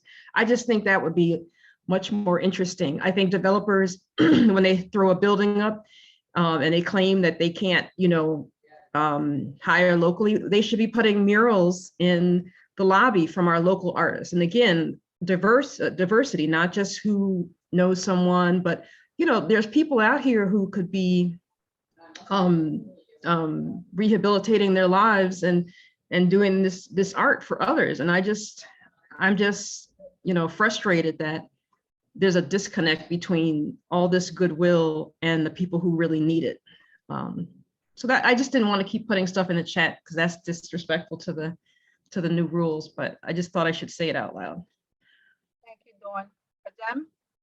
Yeah, my comments about this, but just a little bit more general. I think oftentimes we have the same discussion about, an agency or a group coming and asking us for a letter of support or something. And we're not really sure what we're going to get out of it. We suggest some things that we want as a community, but we don't really have any real commitment. It's almost like a good faith. But when we give them something, we put it in writing. We put a letter of support in writing. There's a record of it.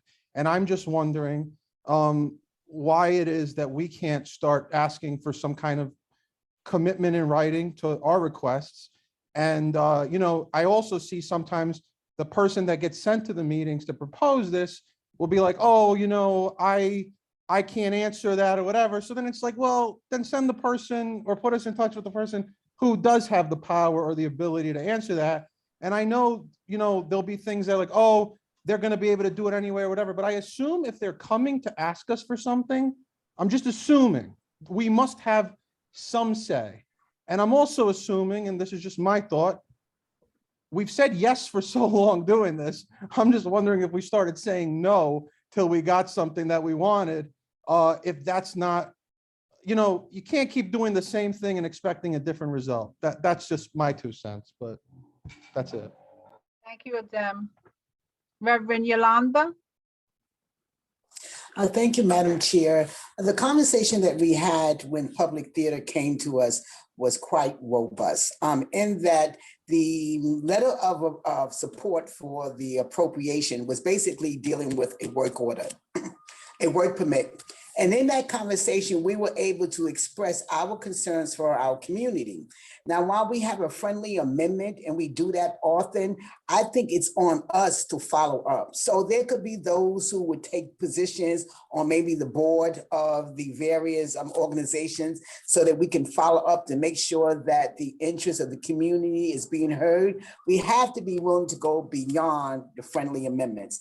And secondly, about 4 years ago, it was stated, even at the Youth and Education Committee, that we need to also be able to say those who want support from us, okay, what are you going to do for us? And oftentimes, we learn about the things that are happening within the community and we are excited about it, and we raise our concerns. But at the same token, we may not have a definite ask, or the ask really needs to be vetted out over a longer period of time. So in short, what I'm saying is let's move beyond the friendly amendment and become actively engaged with those entities that come to us for some type of support, because beyond that, we won't be able to ensure the welfare of our community.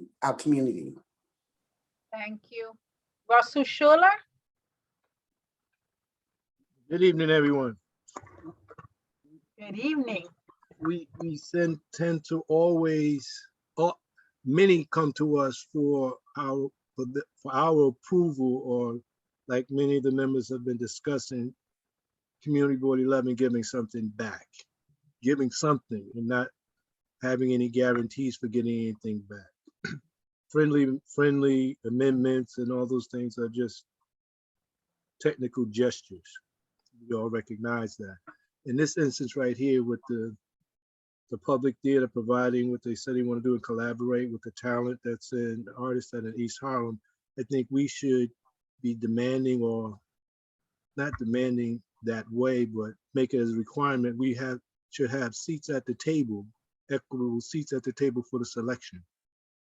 So if we leave it to them to say, we interviewed, we auditioned, and they didn't meet the grade, or for whatever reason, we will still be on the outside of that. So we should definitely have as a precondition for our consideration that it would be a guarantee we have not a seat, but an equitable seat in the selection process for now until forever and always with that. That's my piece. Thank you, Russell. David? Good evening, everyone. You know, I think Adem said it best. We've been saying this for years. You know, when people come before us and we say, okay, local hiring, a certain percentage, how come we can't say it's required as to get our support and our approval to take this property and build on it? We want this agreement in order to get this letter of support. And why can't we? And if they don't do, you know, developers make a whole lot of deals to get things. And believe me, they don't lose, they make deals, right? So they negotiate. How is it that we negotiate to give them something, but we get nothing back in return? Or even, you know, we require this as part of our letter of support, you know, bringing the people that can make those decisions if you're not the person sitting at the table. You know, Adem and everybody else has said it best. Russell as well. When do we get back when we're giving? And I'm a giver, you know, but I believe in that when we make these compromises, it's the community and the individuals that live here and work here and have business here that are the ones that lose out. Thank you, David. I'm going to call, I think I have two last hands left. Let me just double check. And then we're going to take a vote on this. And then we're going to then switch on to Madame Borough President Gail Brewer, and then we will continue with the reports. Marissa? So I wanted to just echo on to, I think Russell made the point in regards to us having a seat at the table, which I think is something that will check off the box for ensuring that whatever we are putting forth is going to at least be addressed behind the scenes, because I think, as everyone stated, it's great to make an attempt to do something, but if someone's not there advocating on the side of the community when the decisions are made, then it really doesn't mean anything. And I know that we've asked that in a number of different spaces throughout the community to ensure that there are voices that represent this area. So I think that that's one thing, and I'm not sure if we can make an amendment now to say that, you know, yes, in addition to ensuring that there are people that have been in the community that are represented, not, you know, quote unquote, new individuals that come in that are now a part of the committee that want to slide in, but that we also ask that there is a seat made available in terms of decisions being made from people that fall within our zip codes. And then the second thing that I wanted to mention, and I think this is something that we are going to visit at Economic Development at our committee meeting, and Angel actually brought this up, was a community partnership agreement. And I think this was actually created back when Matthew was chair, but it is not necessarily a legal binding agreement, but something where the entity says that they are committed to doing, you know, X, Y, and Z. Yes, obviously we provide a letter, but that commitment is something that I think committees can also look at and visit and see if it's something that they would want to possibly revise and adopt. But again, Angel had mentioned this in our Economic Development Committee, actually presented on it last month. And I think it's a great idea in regards to just further identifying those organizations that want to be committed to working within our community. Thank you. Thank you. Thank you. Beverly?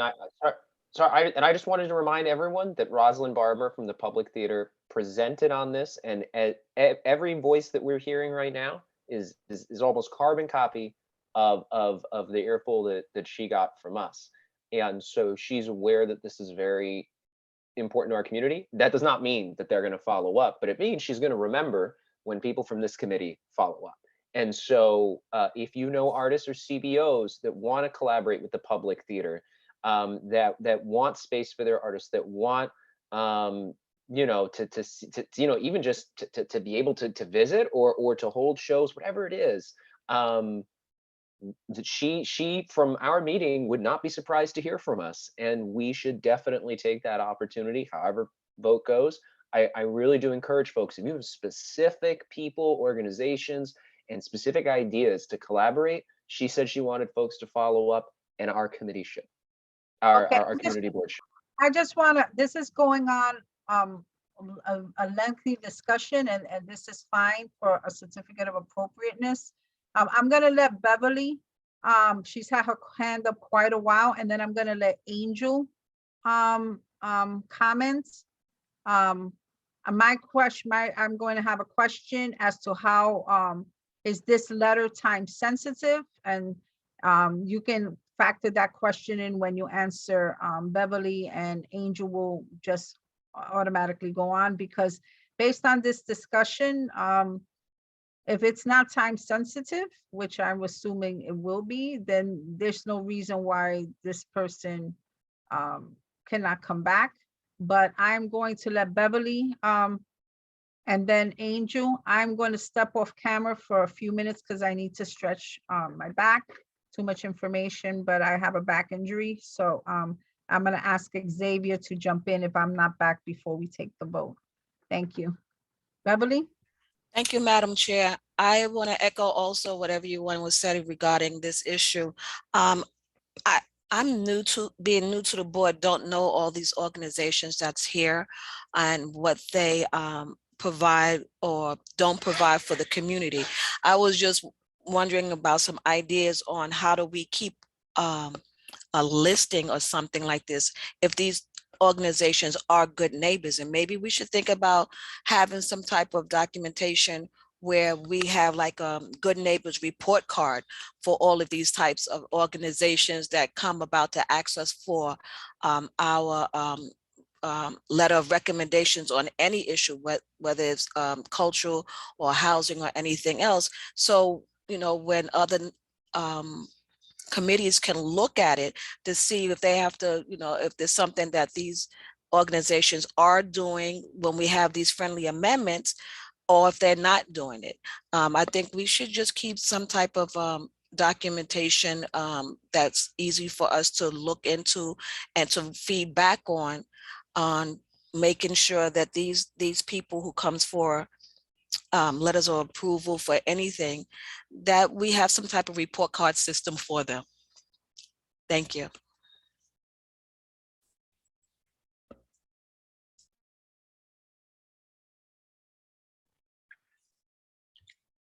Thanks, Beverly.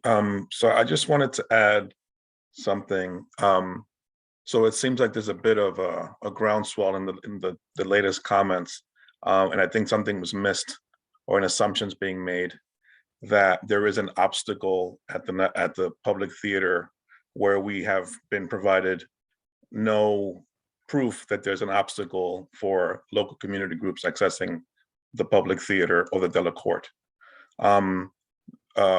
Ms. Barber from the Public Theater was on the call. You could watch the video on our YouTube page, presented no such obstacles, and instead was very welcoming of any recommendations for community groups from any community that want to apply or present something to be shown or hosted at the Public Theater.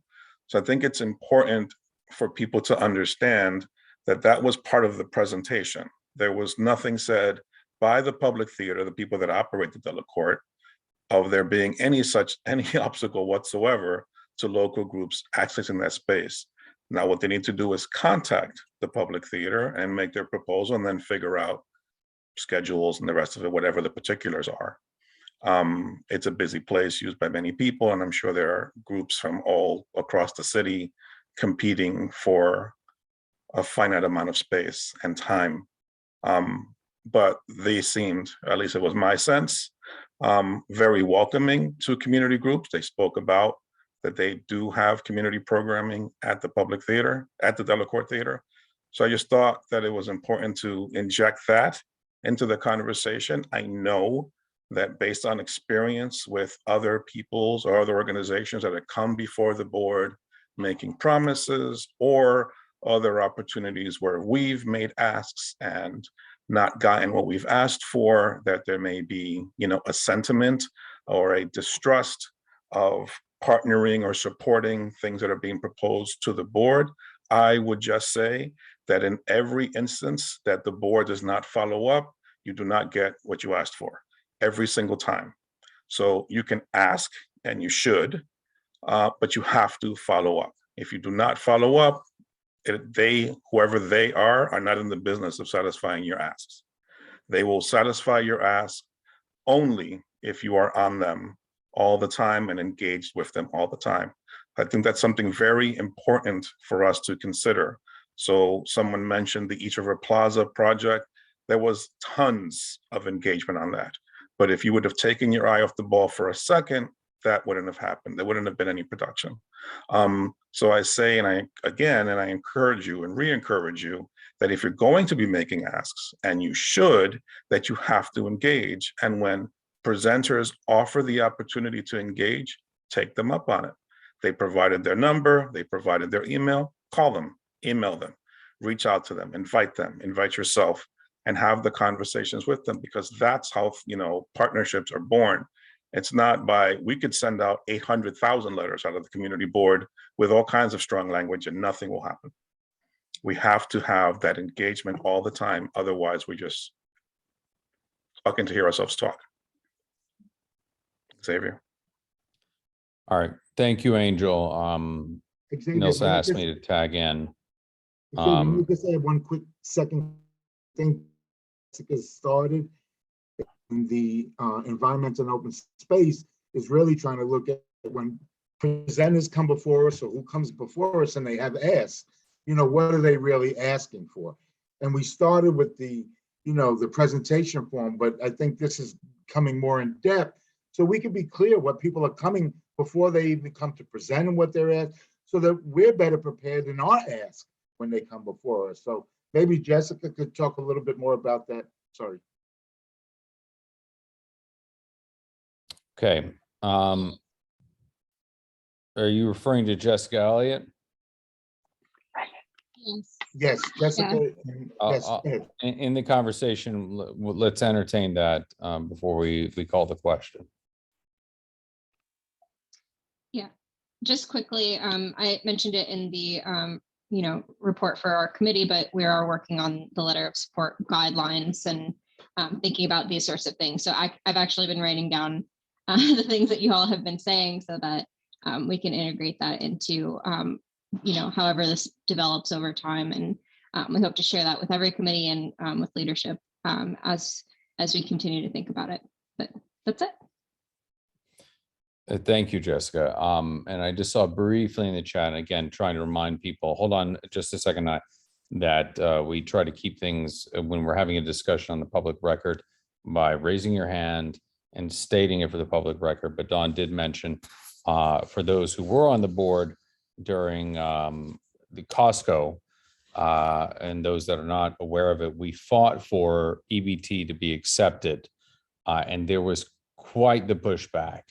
And now we see a nationwide rollout with one of the largest nationwide wholesalers, period. And again, this is about community activism at its core, but it takes follow-up, follow-through, and that's what's important. And I think that to Angel's point, just remind everyone, including our new board members, it's about knocking on the door repeatedly. Okay, you gave us a promise. Let's see what's going on. What's our status? and it's a check-in. And yeah, and I think that's what we have to do. That's incumbent upon us. That's our onus.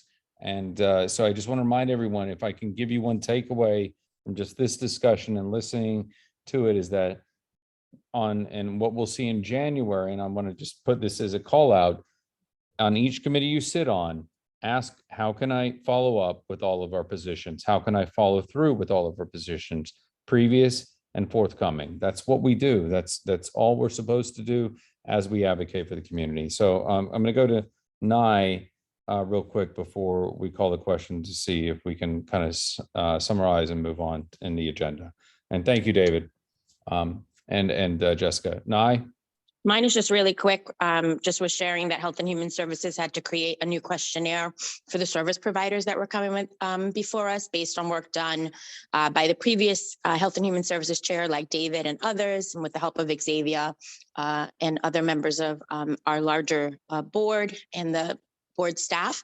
So I just wanted to suggest that each committee, as we walk into January, think about what type of additional questions you may need to ask presenters, particularly around what they do currently to serve our community, what portion of our community may already participate in their activities, et cetera, just so that we're really clear and can hone in on what's being done, where the holes are, and what we should ask for. Great. Thank you. Thank you, Nye. I'm just glad to see the synergy on all of us coalescing on our path forward. So with that, Angel, we had a position from the Land Use, Landmarks and Planning to support the application for certificate of appropriateness from the Landmarks Preservation Commission for the proposed revitalization of the Delacorte Theater, with the condition that the public theater provide access and collaborate in programming with artists in East Harlem. That was provided by the committee.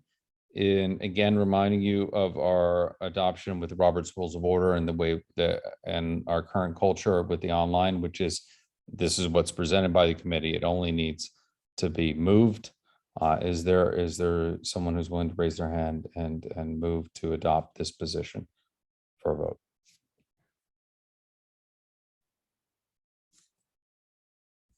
Looking for any hands.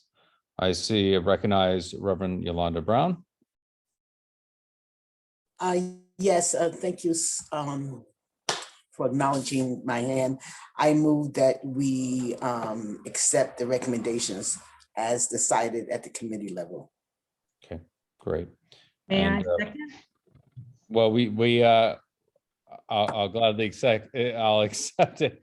We don't need a second, but as going forward, we just need, when it comes to the full body, is the committee's position. We just need one to move on the position.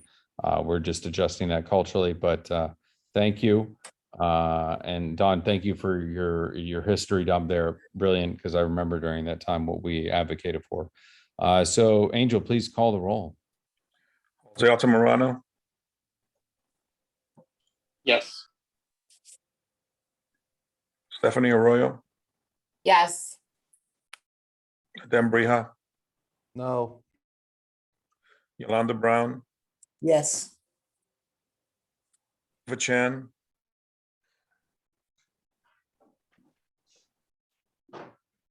Yes. Angela Donadell, Yes. Jessica Elliott, Yes. Judith Ferraro, Abstain.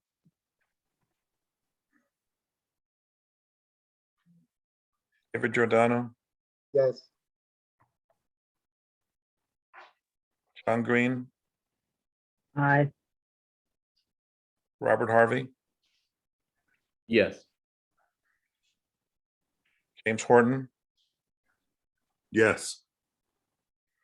Ivy Hume, Yes. Alonzo Johnson, Yes. Robin Krinsky, Yes. Marissa Mack, Yes. Giselle Malave, Yes. Pat Martin, Yes. Malik McCullough, Yes. Jennifer Meyer,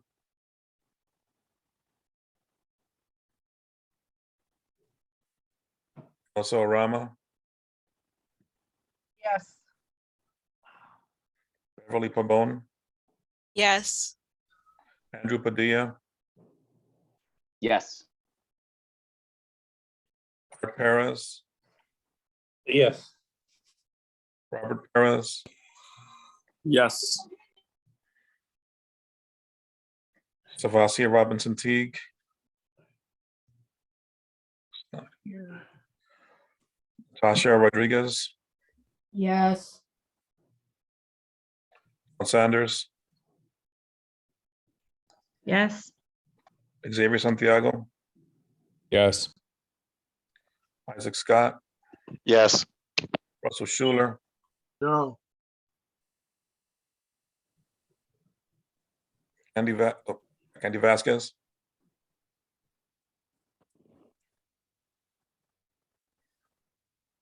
Nye Whitaker, Yes. Michelle Butcher Clement, Yes. Jordan Wright, Yes. Jason Wu, Yes. motion carries. Thank you. Thank you, Angel, and thank you, Xavier, for stepping in. We're gonna now move to Manhattan Borough President Gail Brewer, who has joined our meeting, and we're gonna give her the opportunity to inform us of all the great stuff that she's still doing. Gail? Thank you very much, Madam Chair, and thank you, Angel, for your kind comments, which I got through the grapevine. I have 5 community boards tonight, so I appreciate each and every one, but I do like Board 11 very much, I must admit. And I want to say how hard you work, being at Barqueta the other day, being at Wagner over the weekend. There's no end to your ability to try to bring people together, and you are all everywhere. Madam Chair, you are everywhere. And also Xavier. So thank you. Everybody's working hard.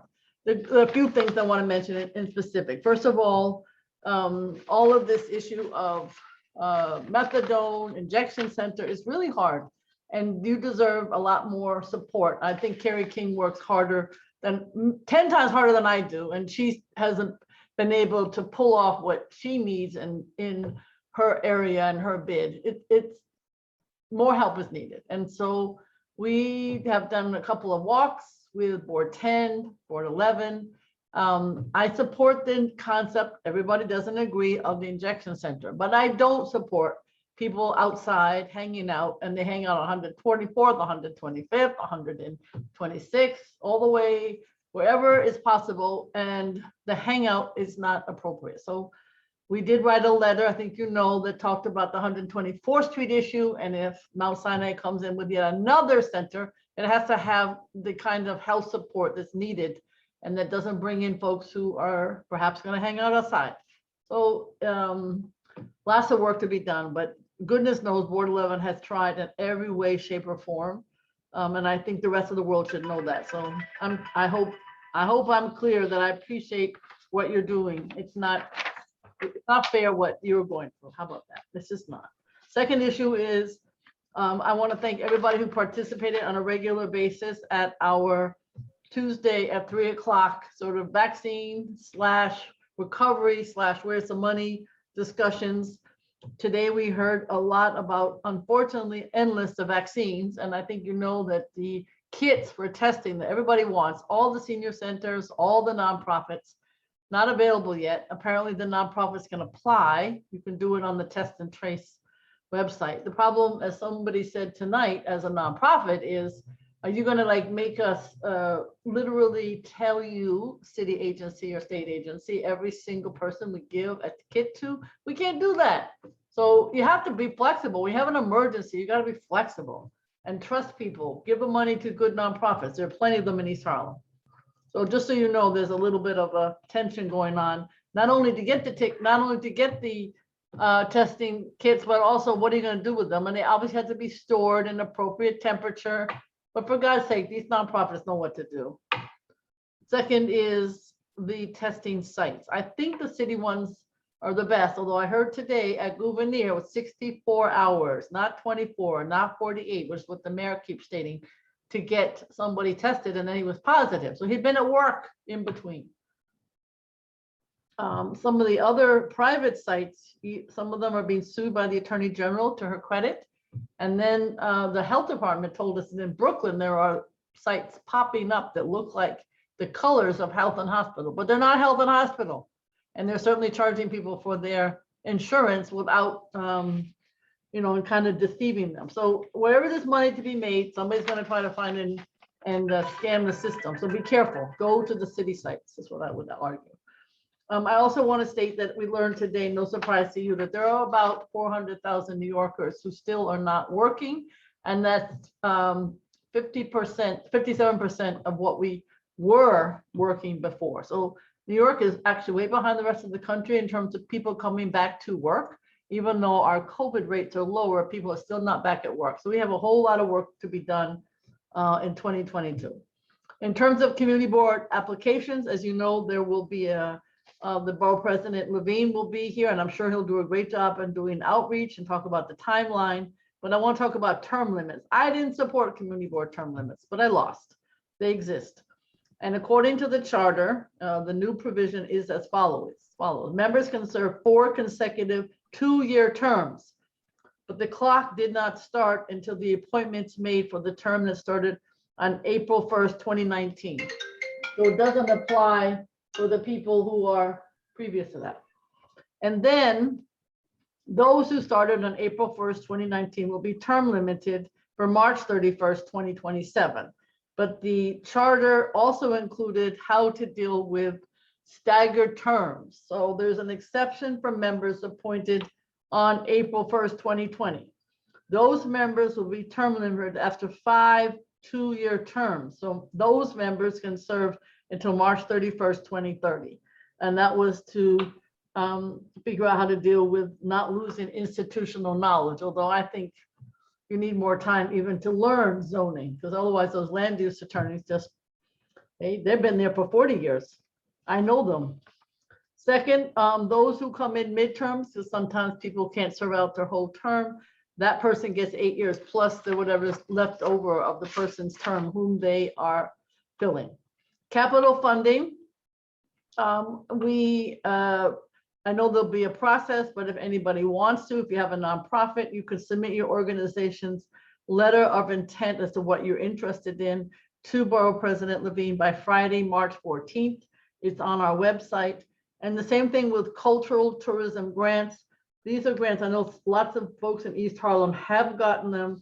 These are grants that go for the arts and for culture and for music, theater, walking tours, festivals, film screenings. It's not a lot of money. It comes from NYC and Company, but it's extremely helpful to small organizations. The deadline for these cultural tourism grants is January 28, 22. I want to mention thank you to everybody who came to our Manhattan reception on the holiday at John Jay College on the 12th of December. I really appreciate your participation. We had about 800 people. I don't know, we probably wouldn't do it if we were doing it now, but everybody came and everybody was safe. I want to mention that your input, community boards in Manhattan about open restaurants was taken seriously, at least as seriously as DOT takes things. And I think if you hadn't testified about the concerns that you have, even though you have, I know I say this, but it's true, you do have the best open streets because the restaurants that you surround and that are on the streets or near the streets are phenomenal. It makes a big difference. And you're very active in your open streets. And the restaurants are wonderful in general in East Harlem. But January 11th and January 12th is going, DOT is having, this is the trouble, it's for all boroughs. So I don't know how the hell they're going to only have 2 round tables for the discussion of what open restaurants permanently should look like. So I guess they'll have more, they have to. They have a survey that they want filled out by the end of this year, but I'm sure if you do it later, it'll be okay. It's all on their website. Congestion pricing may not be the hot button issue that it will be below 60th Street. Oh my God, I can't wait. But I know people are going to be upset below 60th Street. Christine Berthold is, you probably know, is a member of Board 4. She's the person that the community boards in general, I know several of them have already passed resolutions to put her on the Congestion Pricing Traffic Mobility Review Board. That's going to be a nightmare board, 6 people, but the governor appoints it. For God's sake, we've got to have a Manhattanite who knows about community and transportation, and she does, and she's trusted by all the community boards, so I think she would be a great person to be on. Thank you very much, Board 11, for all of your hard work, and for, I bought all my Christmas gifts at La Barqueta. So those are wonderful artists, fabulous. Congratulations to everybody, and I look forward to working with you in the future, but I really, really am in awe of all that you accomplished. Thank you, Madam Chair, for all you have done, and thank you, Angel. You know I love you. Talk to you soon. Thank you, Gail. We are always in awe of all you've done and how much you love Manhattan and how you always make sure that we know it. And I want to thank you personally because for 4 years you have helped support Community Board 11 and me personally. And I can't tell you how much that has meant to me. And I look forward to continuing our relationship in a different way. With that, Eva Chan has her hand up. Eva? Yes, thank you, Gail, again for all your work and support for Harlem. I have a question about the safe injection site, and I want to get your advice of, since it has clearly proven the safe life, what can be done to encourage more districts to adopt them in Manhattan? Because it's clearly, just like many harm reduction site, I think they are not a problem at all if, all the district have them. They only could potentially be a problem if they're all in one district. You're absolutely right, Eva. And we did try to get the exact number of people who are from the community as opposed to coming in from elsewhere. I'm still trying to get those numbers. 50% is the general number. So it's an awful lot of people are not from the community. Right. My question is really, what can be done to encourage? No, I know. I'm just trying to give other people to understand why your question is so important. So I think it's a good one. I think we have to push for Midtown, for instance, and elsewhere. Right now, it's just Washington Heights and East Harlem, and that's not fair. And I think there are even people coming from other parts of the state, like Long Island. So it's on my list in the city council to push. I don't know what else to tell you. But I agree with you. I think what I want to do is get the numbers so I can say 6 from Long Island, 10 from Brooklyn. That would help me to say, look, folks, this is not right. It's not fair. So I'm waiting for those numbers. We put it in writing also. Okay. Oh, sorry. Thank you. Yolanda? Hi, thank you so much. Honorable Gail Brewer, thank you so much for your years of committed service. I am the better for it, and I thank you so much for the examples that you set. And since the question came up regarding the injection sites, and it was made mention by someone earlier, how much time is being put into looking at rehabilitation? Because it is my opinion that rehabilitation remediates, whereas injection sites, I believe they aid and they abate. And so how much saving life is one thing, but what's the quality of life that we're saving? What is the likelihood that those who are being assisted at the injection sites will become integrally involved and engaged within the communities? I'm concerned, even though it's getting a lot of traction, that this may be another case of where we're being distracted, and in the distraction, we are being disillusioned, because our community, again, will be the one that's going to experience the brunt of whatever happens with this situation. So again, I believe that rehabilitation is a way of remediating it. How much conversation elsewhere has it been on remediating the problem? I think it's a good question, Reverend. And I hope that every single member of the board will go visit the site inside. Outside is a challenge. Inside, they will be renovating, but you can see even in the small quarters that they have, that people are getting support. But your question is right. I asked that same question because I was on a board of drug treatment, substance abuse for 25 years.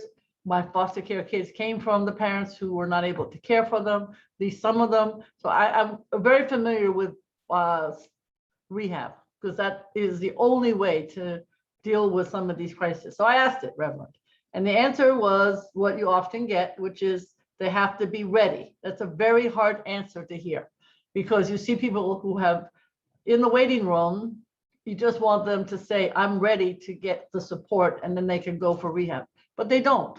So I think you have to help, you have to go and see, and we have to have some longer conversations. It's the same issue with folks on the street, you know, not wanting to get help, even though it makes no sense to me when we can help them. So I can't answer the question because it's just a very hard situation when you see somebody sitting there. They're alive, thank God, but for goodness sake, we're here, we can help you, but they won't do it. So I don't, it's a hard question. It is asked of every single person at this site though. I was sitting there listening, trying, but no is the answer you get. It's a hard answer. Thank you. It's complicated. Marissa? Yes, thank you. Thank you, Nilsa. Thank you, Manhattan Borough President Brewer, for all of your work and support of our community throughout your time and service here. I personally just wanted to say thank you for offering to, back and assist us. We are looking to have the MTA hopefully come in February. Yes. To talk. We're hoping to connect with you as well, even though you are moving into a new role, but to see, how we can allocate a certain number of jobs for the community here as it relates to the 2nd Avenue subway. Haven't been able to connect yet with Gabrielle, but hoping to do so to see, how we can move forward with that. But just wanted to thank you to you specifically for offering to help and assist in that effort and everything that you've done over the years. So thank you so much. Thank you. You work hard also, so I know. Thank you. Nye? Thank you, Madam Chair. And of course, I believe that Gail Brewer is the public servant GOAT. And so I'm so happy that you're going into council, though of course I wanted you to be speaker, but that's a whole nother story. I'm okay. I have a question for kind of how we do borough board stuff.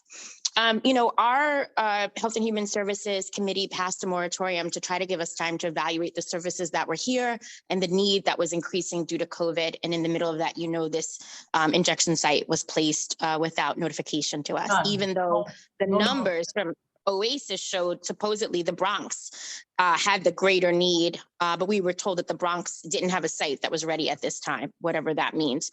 I was just hoping that it might be possible to create, and it might be too late, and maybe it's just something for the new borough president, some sort of easy directory so that we don't have to go to each community board's website of their various resolution moratoriums, their memorandums of agreement. There's a lot of times when East Harlem is asked to support things or to write letters or we put a moratorium in place and it just doesn't have the teeth that we would like it to have. And I know that we felt like our resolution wasn't honored, though we know resolutions in other community boards have been, or whether it's a member of agreement with a new developer for hiring or cultural allocations of tickets to events, et cetera. And so I was wondering if there was a way to create like an easy link, almost like a dashboard on your website or in the future and city council, whatever site, so that it was easy to see templates and examples so that we could have more teeth in the future documentation that we produced. I don't think it exists now, but it's a good question. I wrote it down. Let me follow up. It's a very good idea. Thank you. Ward 4. Ward 4 is probably the one that has the what you're looking for. So let me find out. Thank you. Thank you. John? Thank you, Madam Chair. Madam Borough President, thank you for your service for the last 8 years. You are totally awesome. And I told you that at your Christmas party last week. You did. Thank you so much. And also the thing is, I'll be seeing you on television at city council meetings. They are so boring, John Green. Oh my God. Thank you. If you can deal with it, I can. But again, thank you. Thank you. I'm looking to see if I see any more questions. I see Angel Muscane raised his hand up. So Angel. Oh no. Yes, yes. Can you hear me? I'm dialing in from the woods, Gail. Yes, I know. The wolves and the bears are right there. Yeah. So yes, I said all my thank yous before, and you know how I feel about you, and Thank you. how indebted I am to you. I'm gonna make a plug for your office. So my experience at Gail's office, and something that I've tried to replicate and failed, but I'll keep trying. But something that I brag about, having been in her office for, I think it was a year, is if you want to get into public service, that's the office you want to be in. If you want to learn about constituent service, that's the office you want to be in. I was trained, and I've told people this 100 times, in Gail's office by a 12-year-old kid. Right? That's who taught me how to use Gail's system, like how they did constituent services. And it was all the way from a 12-year-old to AC, and God bless her, I hope she's still there, who did all the senior work. That is the place to learn how to do public service, how to do constituent service, how to do elected, elected official work. So if any of you have anyone that you care about that wants to do this kind of work, that's where you want to send them. Like the Upper West Side, if she's going to have that storefront again, and I expect that you will, Yes. it's no joke. It's 7 days a week. She's there on Saturday morning by herself. I've seen her cranking. Like, so if, that's all I have to say. Like, it is super admirable, and you learn a ton. And I know I have dozens of colleagues that have been through that office, that have worked with Gail.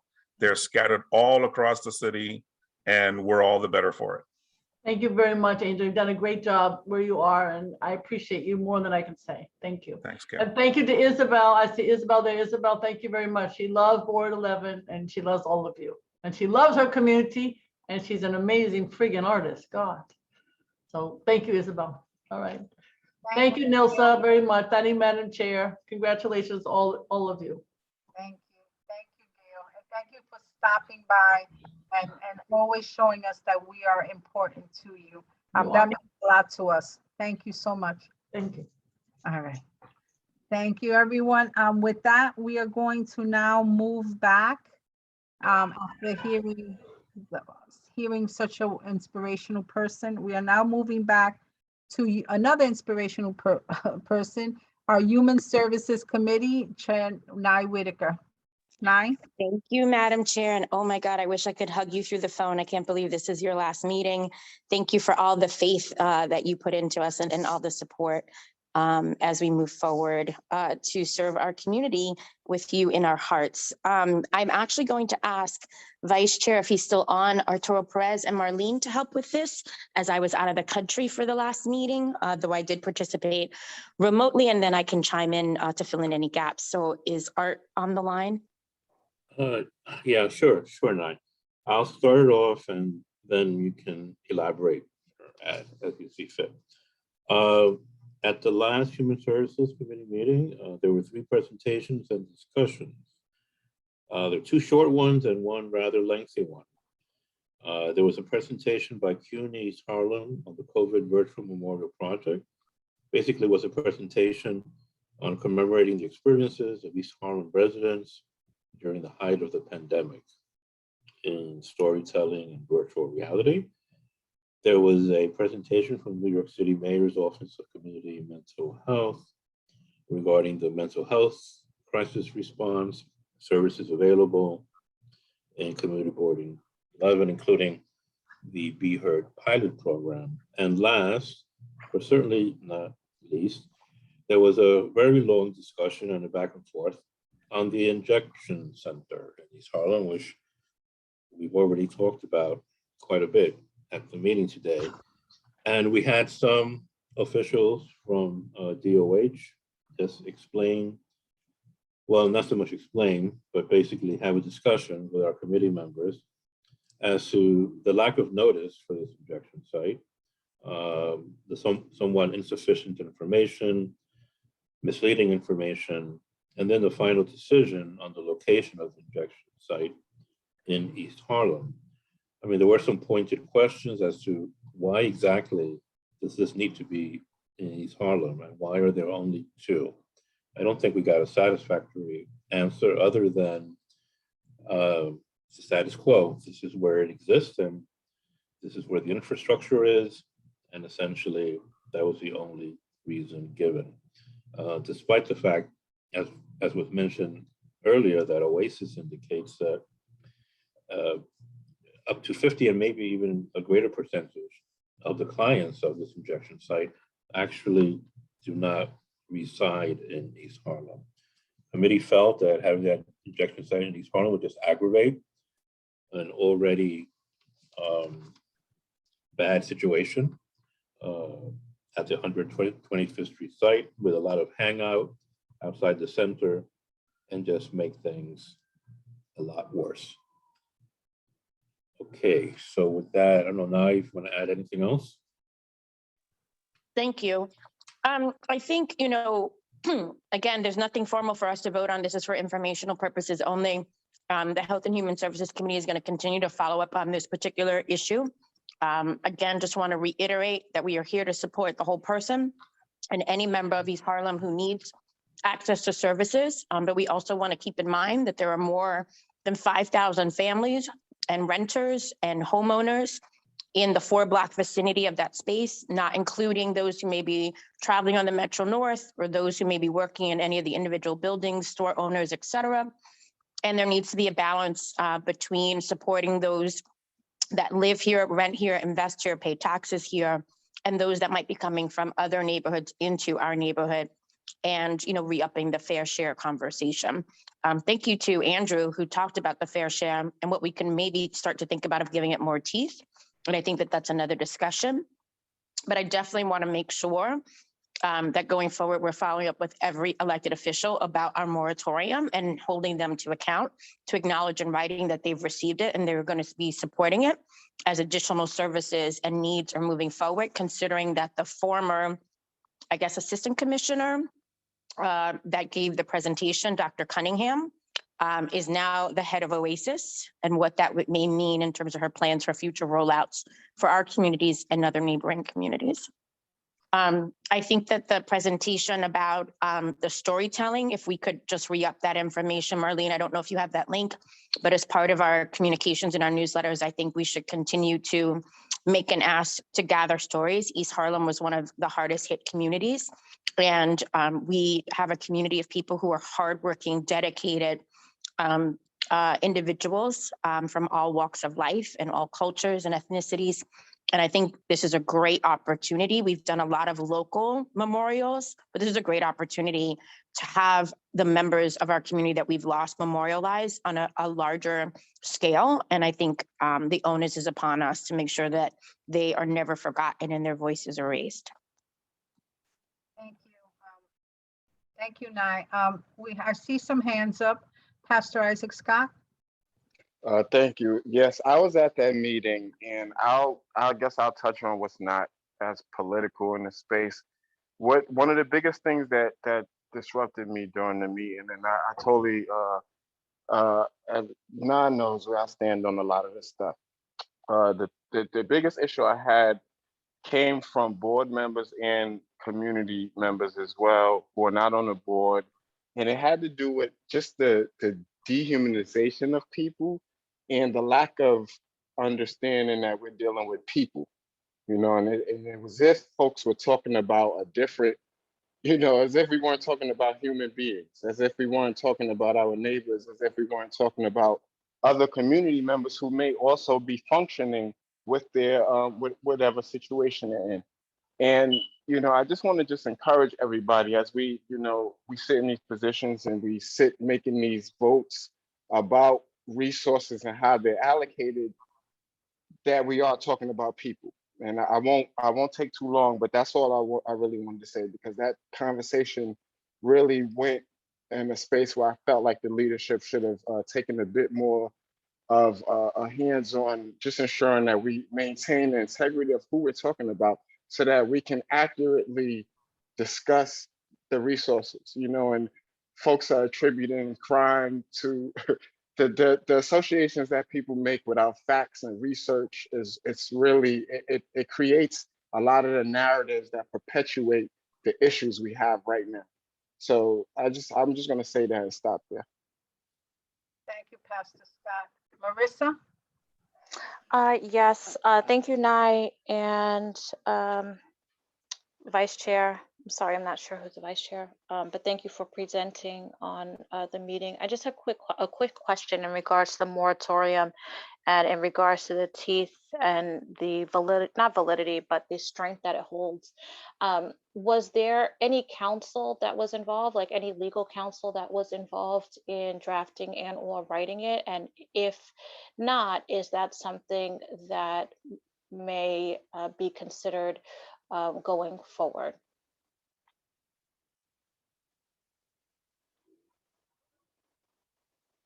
Are you asking about the moratorium that? Yes. Well, the Yes. Community Board 11 wrote the moratorium. That was done in committee, like all of our work is done in committee.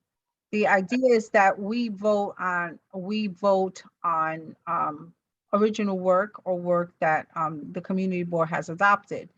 I have no knowledge if we've had moratoriums or other resolutions drawn up by any legal team in the past for us to vote on. So let me ask Angel.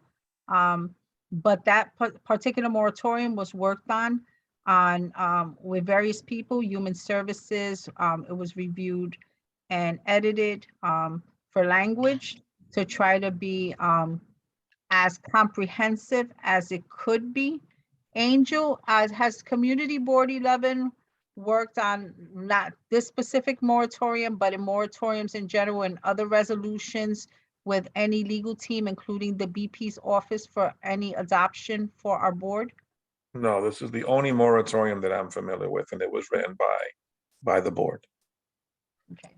And in your opinion, these kind of documents, such as a moratorium, should the Manhattan BP's office or any other legal team be involved after, let's say, the Community Board writes something up before adoption? Will it give it any additional strength?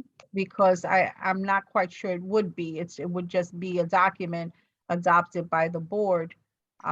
So maybe if you have any comment. I wouldn't say should, but could. Like Mm-hmm. the board shouldn't ever be limited in who it can reach out to for counsel or for assistance. The issue with this moratorium or moratoriums like this is the challenge is, and someone referenced about it having teeth. It's more so a matter of, can the community, like the Community Board is not granting the licenses that these centers are being given to operate, right? So the Community Board doesn't have the power directly to prevent them from receiving a license. However, the Community Board can can take a stand and make its position known to the powers that do grant these permits and these licenses to say, we feel the following for these reasons. And then the expectation is that the receiving entity would take that into account and respect the wishes of a community board that represents this district and has taken this position for these reasons. So there isn't, teeth, right? Because we're not the ones with the power. We're not the ones granting it. We're the ones making a moral argument, right? And then it's a matter, or excuse me, not a moral argument. We're the ones making an argument, right? So then it's on the body that does have the power to consider that argument that's being made by this body. So the moratorium is more or less just a strong letter, just a strongly worded letter. So sorry, Marissa. So that so that we're all clear on wording. So we're not the ones issuing a moratorium. We issued a resolution asking for a moratorium. So asking the agencies that have the power to issue these licenses and to cite these facilities to, in this particular case, to stay for a year any additional sightings or any expansions of services. That's what that resolution was asking for a moratorium. Got it. Thank you so much. Sure. And one of the things before I pick one of the board members with a hand, is that this goes back to what I said at the beginning of the meeting, right? We have to hold our elected officials accountable when they come to our meetings. We have to make sure that they show up to our meetings. If we, for instance, the state is the one through OASIS that cites these facilities, right? In communities that they feel needed or for whatever other reasons they take into account, right? We have a state assembly person. How often have we seen that state assembly person come where we make the case that that person has to really represent our viewpoints and what our positions are on a state level? The same thing with the congressmen, the same thing with senators that come. If we, I'm going to call out a board member right now, right? I'm going to call out Jason Wu. Whether you agree with Jason's opinion or you don't, or you feel that certain board members, right, like are not in the middle. Some of us are here, some of us here, some of us here. But I will tell you that when a representative comes here and it's something that he's researching, something that he thinks whether it's a good thing or a bad thing, he will ask those questions. And he will sometimes ask those questions over and over. And it may make some of us uncomfortable, but I challenge all of us that that is what our work is, right? That we are supposed to ask the tough questions. It is no longer acceptable that elected officials don't show up here to these meetings unless they need to be elected. Because when it's election time, you see people coming and talking to our people to get the vote and to get support. I challenge this board going forward, right? The pandemic, it's made us do Zoom. But even with Zoom, half of our board is not in attendance. And that's another story. And electeds could very easily log into our meetings. So we need to take ourselves seriously so that the rest of our community take us seriously. If we're gonna fight, we're gonna learn how to fight. We're gonna learn how to fight for this community. Now, with that said, Adem Briha had his hand up. After Adem finishes, it will be Beverly. So go ahead, Adem. I'll make 3 quick points as fast as I can. First of all, I wasn't at the Human Services meeting, but I completely agree with Isaac. If, when we're speaking about people, period, whatever it is, we all have our issues, we all deal with things, we all have our demons. So just because someone's problems aren't the same as yours, doesn't give you the right to talk about it in a certain way.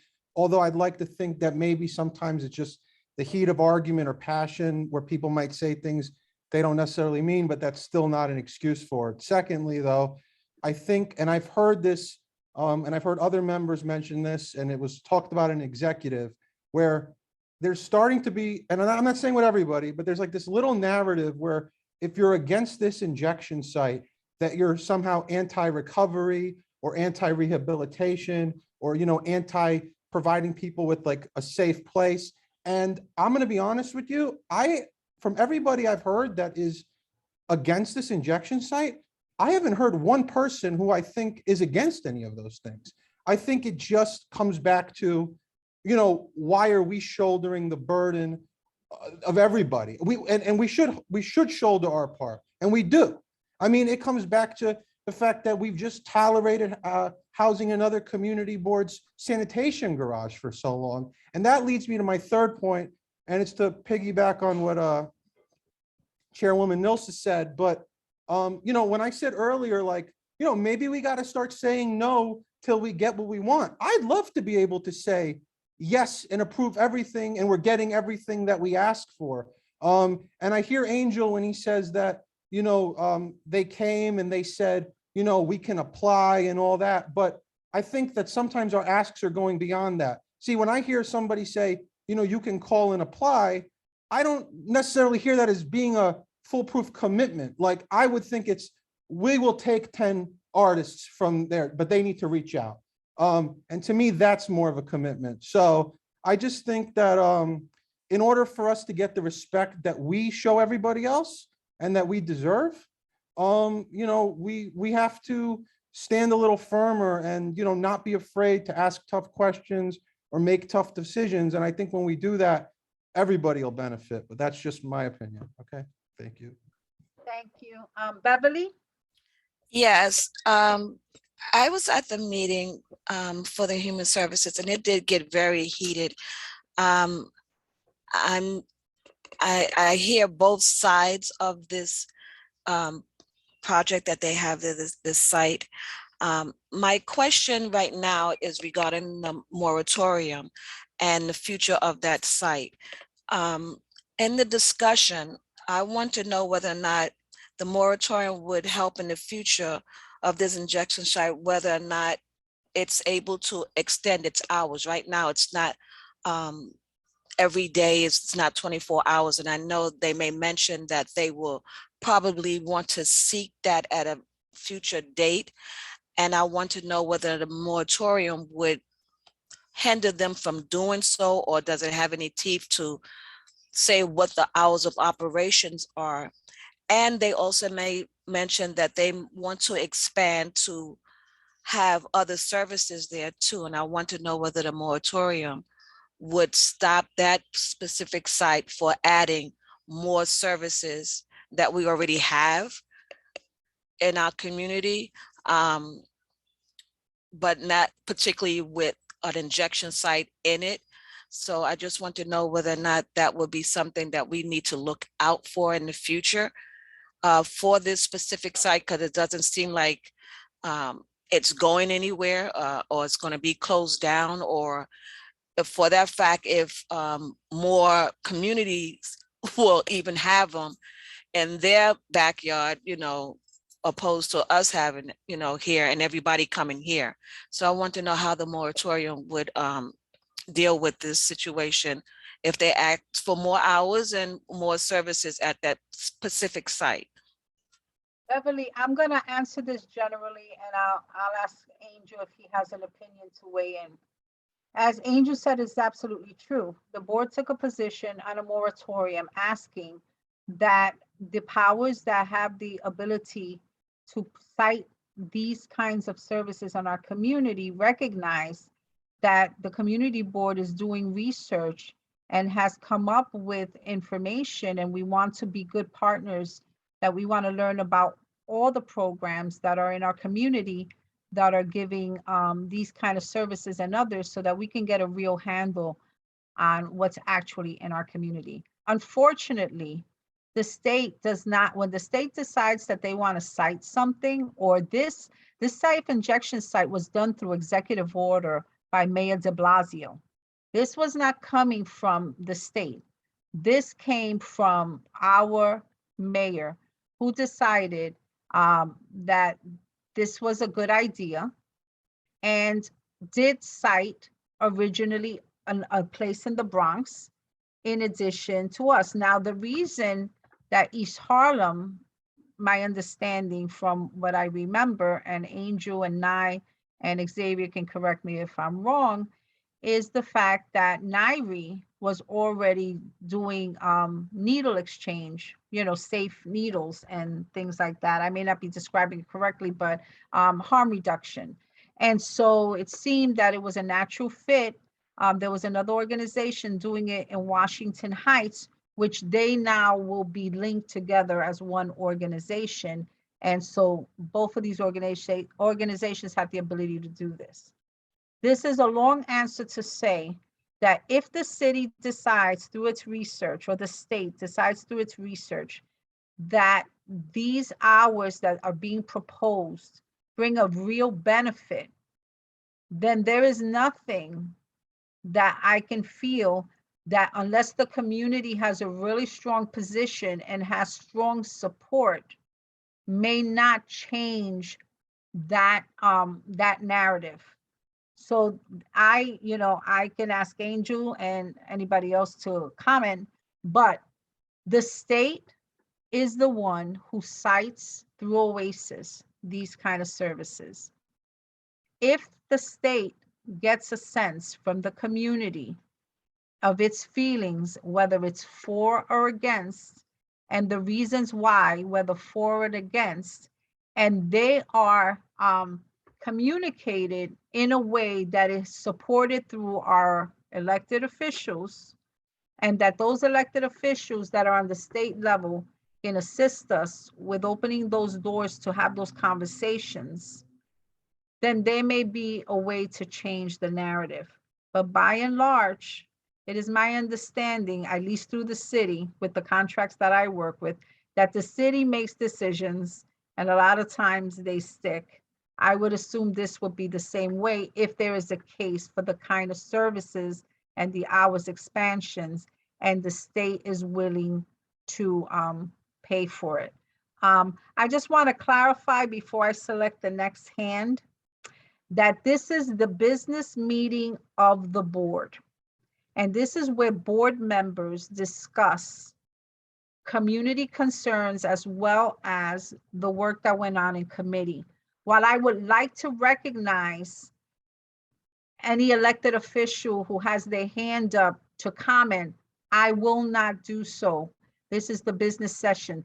The only exception was Gail Brewer because she was not able to speak during her time. So with that, I'm going back to my membership. If there's a question, please feel free to reach out to me, and it is not a slight. It is just that that is the procedure of the board. During the business session, only board members interact and deliberate. Nye? Thank you, Madam Chair. And again, just two comments. One was to Pastor Scott's earlier comment. As I said, I was only there for a portion of the meeting as I was out of the country. As you know, Pastor Scott, I try as hard as I can to make sure our wording is inclusive and reflective and respective. And I want to make sure that we, if we need to, start opening and closing our Health and Human Services meeting by clarifying some of those guidelines as to how we honor all of our community members in our conversations and discussions about these sometimes tense topics. I just want to ask everyone, and I did put this in the chat, but I also wanted to elevate this. I am encouraging every member of this board, some are new, some are old, and some are in between, and I don't mean by age, I just mean by your time here, to please read our resolution calling for the moratorium because it is from the spring. And it is now the end of the year and this has happened. And so I'd like to ask everyone to please read it. It will address those questions. Beverly, the resolution for moratorium also calls for a temporary cease on any expansions to current programs. It does address that. So I'm asking everyone, please, to read it, to please share it with your elected officials and to call upon them to support us in this resolution as new decisions are made vis-a-vis the budget, vis-a-vis sightings, vis-a-vis placements, vis-a-vis expansions. I want to make sure that those in our community who need the most are served, but I also want to make sure that we evaluate so that we are delivering the best quality service to those in need possible, that we are uplifting our good programs, that we are calling out programs that might need to improve their services or improve their partnerships with our community. And I want to make sure that we are a strong, vibrant Health and Human Services Committee and a healthy, vibrant board in order to do this work going into 2022. Thank you, Madam Chair.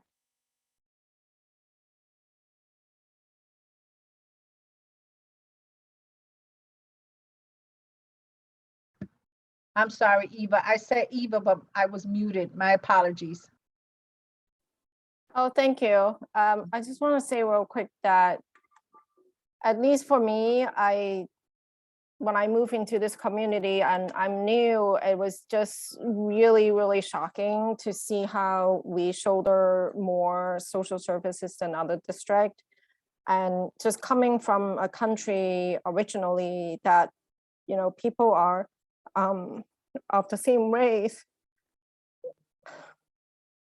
it's really hard to see what happened to the community and to see it, you know, happen to us in firsthand. It's just really shocking. And so I just want to reiterate what Adam has said, that for people who are concerned about the overconcentration of social services, I really, you know, I urge you all to not kind of automatically think that they are stigmatizing people or dehumanizing people, or they don't want people to get help. Because I think that, you know, in our fight for racial equality, we want to end mass incarceration, you know, we want better school for our children, but the issue of fair share and over concentration of social services is still a very important pillar in this fight for racial equality. So I just hope that the board will unite behind this concept, and just kind of try to remember that at least most people who are fighting against over concentration care a lot about the patients as well. Thank you so much, Eva, for that. Because sometimes we do forget that everyone has a different experience and has different concerns or different different realities. And then sometimes there can be an assumption of maybe because of the way we may express it, or maybe because we get heated in the moment. I'm glad that Adem said what he said, because I will tell you that I was asked if I was anti-site injection. And I said, that is not the question. The question is that this community board was lied to. We did not get to vote on something timely, and we were not allowed to talk to the community just to get a sense of what the community felt, because we are a community board. And so it doesn't matter what I personally feel as the chair of the board. It matters that the community doesn't get to weigh in. It matters that you, for example, may feel that people may think that you think a certain way, but that's not your reality. And so I charge this board and people who are listening in that we understand that we are all different and we all have different experiences, and that we give each other the benefit of the doubt. Because I fight, and Angel will tell you, I fight for and against opinions that may not be my own, but that I feel sometimes are important to be heard, so that when a decision is reached, that there is at least a discussion, a 360 discussion, as well as we can have one, so that no one feels slighted. And I agree with Pastor Scott that there are people who can look at our brothers and sisters who have challenges and may dehumanize them. And I quite understand. And I never have talked to anyone in this community that has said to me that they are anti-rehabilitation, or that they are anti-having someone get the assistance they need. What I do get sometimes is people worried that while we are, like Pastor Yolanda said, that while we are saving a life over and over, and an addicted person, and we don't add the rehabilitation part, then what is the kind of life that person is choosing to have without not knowing how great he can be if he gets other assistance? So that's what we also have to think about, right? It's not, NIRE is not our enemy, right? NIRE is a service provider that is trying to help in its way, in its mission that has been funded by OASIS. And that we also have to remember that NIRE has been part of this community, offering services for a long time, and has helped to fight the 125th Street and 110th Street, picking up needles and things like that. So we have to have a balance. When we look at things, we have to have a balance, and we have to put pressure on the right people. And the right people are the ones that make these decisions. And we as a team will need to figure out, as a community board, and as, like I just said, a team, we'll need to figure out how we can best be effective so that at least we can make sure that the voices of the community are heard, because it's not about me, and it's not about Eva, and it's not about Nye, and it's not about Pastor Scott. It's about all of us. And I will see if there's another hand up, because I don't want to get into my sermonizing. So I don't see another hand up. So with that, I am going to move to youth and education. Sorry, Chair, I'm so sorry. I didn't go fast enough. I just wanted to close out the report. I kind of didn't. Oh, get I'm the- sorry. I didn't realize that you hadn't finished, Nye. Go ahead, Sorry, Nye. really quickly. And then last but not least, I just wanted to reiterate, there was a presentation, and I'm sorry this wasn't said earlier, by the Test and Trace team, of which some of the information I used in answering and commenting on Councilmember Ayala's previous presentation, but just to reiterate for everyone. If anyone is interested in applying for at-home testing and is a member of a CBO, I did drop the link into the chat earlier and will re-drop it. If you are interested in receiving PPE, this is KN95 masks, hand sanitizers, and other materials, you are welcome to email myself and I will forward that to the new Manhattan Outreach Director, who is Fernando, who joined us at the start, as well as share that information with Padmore John at the East Harlem Health Action Center. There will be pickup sites available in Manhattan, so that anyone who is in need, from a PTA to a church, to a TA president, to larger organizations, you can have access to those materials over the holiday season. Thank you, Madam Chair. Thank you. Again, Nye, I'm sorry. My apologies. I didn't realize that you hadn't finished, and I just thought that seeing a board member in distress is very painful to me and should be painful to all of us, because we sometimes make assumptions we shouldn't make. And so we all need to work better together so that Pastor Isaac Scott never feels that at one of our meetings that people are being dehumanized. That is not our role here. And if we find that we are doing that, then we all have to just step back a little bit and just see how we engage. And as a body, we will all work together to make sure that we improve that, because then, we want to make sure that we're communicating the right message to the public, because that's what we are here. We're public servants. Amen, amen. Thank you, darling. We're going to move now to Youth and Education, Chair David Giordano. Good evening, everyone. I guess in lieu of everything, I would like to just start with a quote. Quote, "Be kind before being right." Quote. It's by an unknown person. And I take that quote to heart because you know what? I can be right as the director. I could be right as the committee chair. I could be right as a father. But what lessons am I teaching and what lessons do I want to learn? And sometimes we have to really step back and see it from somebody else's side. So I'll just say this, in lieu of everything that's been said, I run an OASIS program. I run a drug prevention program for youth to prevent them from using. And again, sometimes we have to be clear and be very clear, what are the programs and what services do they actually serve in our community? And by no means am I trying to take sides at this moment, but I think again, it is so important that we hear the gamuts of what people feel about these things and how we address them. So with that said, we had a wonderful committee presentation, actually 2 informational presentations. I'll start with the latter first. We had Citizens Committee for Children who have come back pretty often to the committee to address all the wonderful work that they do. And I tell you, every time I hear from them, I'm always so impressed with the data, the collection. They put out this report every few years, and the data that is indicative of each of our neighborhoods is so important.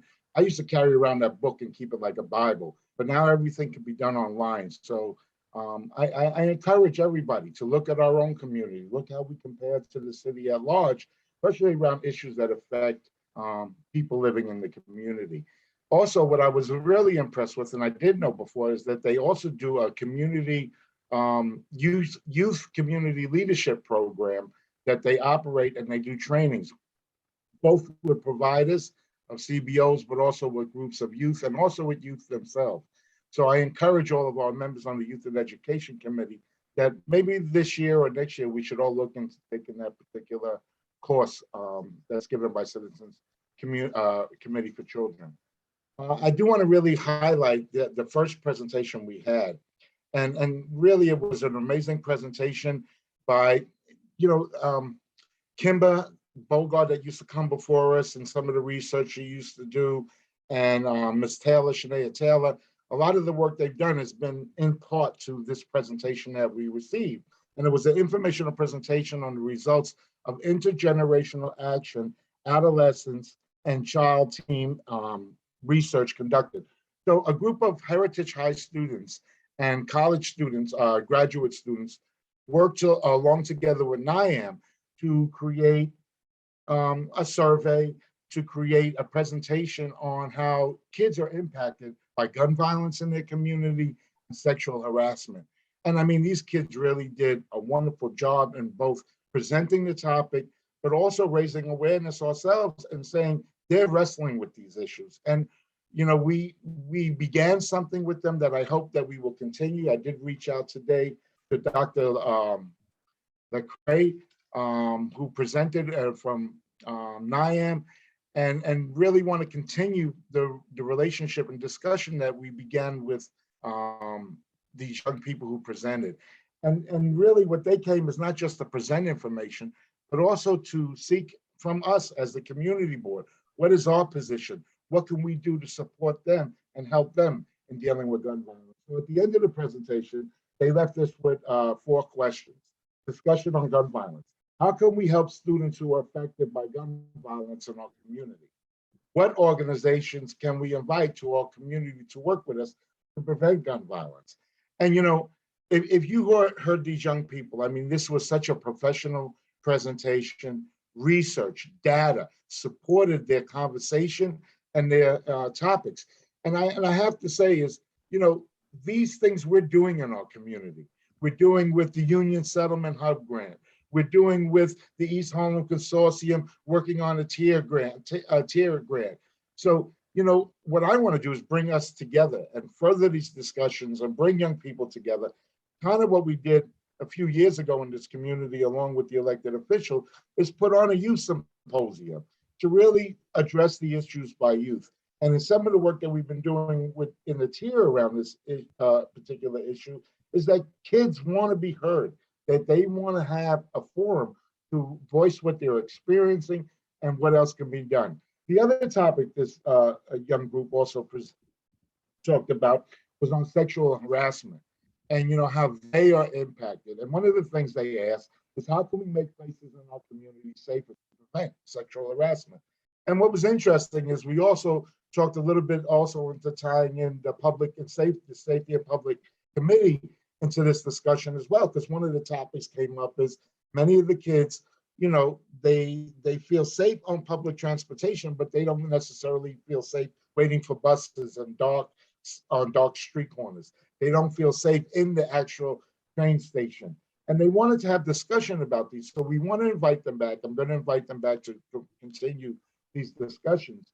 But again, I think this was so important and so powerful to have young people come who really took the time to look at issues that are affecting them, and then also coming up and wanting solutions and support from us adults. So as Russell called me right after the meeting is, yeah, we need to reach out to these young people. We should sit with them. We didn't answer their questions, and we should really continue that forum.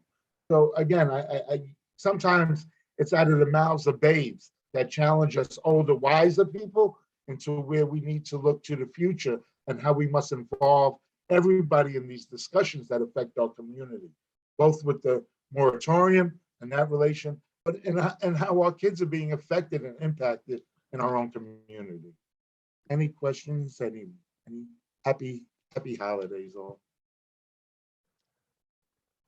Thank you so much, David. I don't see any questions. Seeing none, thank you so much for your work, David. And I hope to see a youth summit that I can help you with. And I'm hoping that eventually we'll get that Youth Advisory Board off the ground, because our youth voices are very, very needed.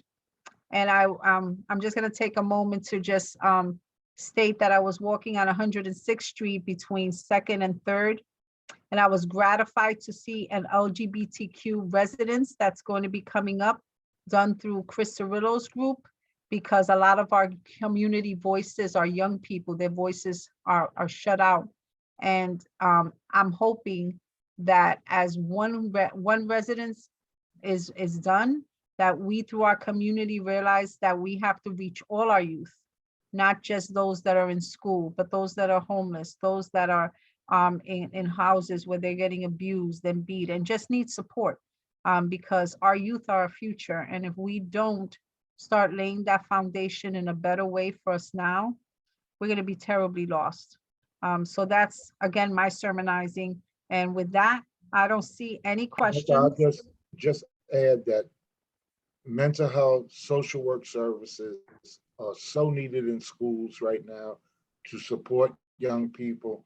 And, I'm seeing a real difference in those kids that attended school last year every day, COVID, versus those that didn't. And now when you bring them together, it's like one group of kids are really left behind, where the other group was not maybe where they need to be, but is closer to where they should have been because they were in school than those that are not. And, on that soapbox, yes, Nelson, I'm expecting you to rejoin the Youth and Education Committee and help lead some of that youth task force that we've talked about. So I challenge you too, as you leave us as our chair. And again, I fully supported you in that role. And I'm looking for you now to support me back in the role of Youth and Education Committee. We did a lot of good work. We did a lot of good work. Jason? Do you have your hand up, Jason? Oh, no, I think that was me. Sorry. I have my hand next. I have my little pointer next to you. Okay, I don't see any questions. So with that, I'm going to move to Economic Development and Culture. Marissa Mack, Chair. Thank you, Nilsa. And as everyone else has already stated, thank you so much for serving as chair and, having to deal with all the different personalities and things going on within the community, ideas that come up, and just advocating for us. So thank you for your leadership during this time, and looking forward to having you as a committee member on any which committee you decide to choose on. Push. So just wanted to quickly note before just going into the business of our meeting, I have had actually a couple of conversations with businesses within the community as it relates to social services and their ability to conduct business and to move forward. And again, this is not to say that, and I guess me specifically, not in support of the social services that we have in the community, the number of social service organizations that we have, or the work of NYRE, because I do not know specifically of them or their history, but I do feel and have asked businesses that, our community does need help in regards to furthering to conduct business and to get people in here and to support these businesses. And so again, echoing, what everyone has said, this is not to say that we don't, want to support, and I'm speaking from an economic standpoint, because we've had speeches already from the public safety and from the health and other standpoints, but from an economic development standpoint, for people living here, for people doing businesses here, this is also a conversation for that end too, right? And it's also a way for us to look and see that, yes, we want to support, but I think we should support to a certain extent, and we need to look at this from all aspects, not just one aspect. So just saying that, and this is not, I am not a business owner, but I have spoken to business owners within this community in and around 125th Street and 126th Street, I'm sorry, 116th Street, who have mentioned, how they are able to move forward in this community has a lot to do with just how the community is currently run at this time. So I want everybody to take that into consideration as they're making their comments. So quickly moving forward, in regards to timing here, we had two presentations, one from the New York Public Library in collaboration with EDC and Gilbane. They are going to start in January 2022, coming up next month. Renovations to the 125th Street Library, which are very much needed. They've been a line item on our district needs. We've requested to have this done, so it's been a long time coming. Some of the renovations include elevators in there, rooms, reading rooms, and additional rooms for programming and facilities. They will have ADA compliant ramps put in. It'll be a whole entire renovation. I believe they're scheduled to wrap in 2024. So it's going to be a while before it's accessible to the community. But this is something that has been a discussion for a while. And so very happy that this is moving forward. Amir from New York Public Library has been in communication with both Angel and myself throughout the summer, and even before that in regards to this moving forward. So very happy to have them present on this project. It'll be great for our community and another space for us as a community to use, which is something that they've mentioned throughout their presentation. So this is going to be a great addition coming up in 2024. The other presentation that we had was from Columbia, a Small Business Development Center, on 3 of their current projects right now. The first one being the Harlem Local Vendors Program, which is a 11-month technical assistance business accelerator program. They're currently partnering with Harlem Park to Park on this. It's a great initiative. They've been doing this initiative, I believe, for a couple of years now. They also presented on the Cultivate Small Business program, and this is for food business owners. They are opening up this program. It is a cohort-based program that allows new owners to receive a number of benefits at the end of the program. Some of the food professionals will receive a $10,000 small capital grant. And again, this is once the individuals complete the program. This is in collaboration with Santander Bank, Babson College, ICIC, Commonwealth Kitchen, and LAIDA. And then the last program that they presented on was CU Grow program. It is for minority and women owned businesses locally. Again, another program where they are helping businesses network and grow throughout the community. So those are the presentations we had. We also had a discussion around, and this is from our previous meeting, around possibly doing a job fair. And through some of the discussions that we've had, Pablo from Union Settlement also did a quick survey with some of the business owners within the area that basically found, as we know nationwide, there's a gap right now in between the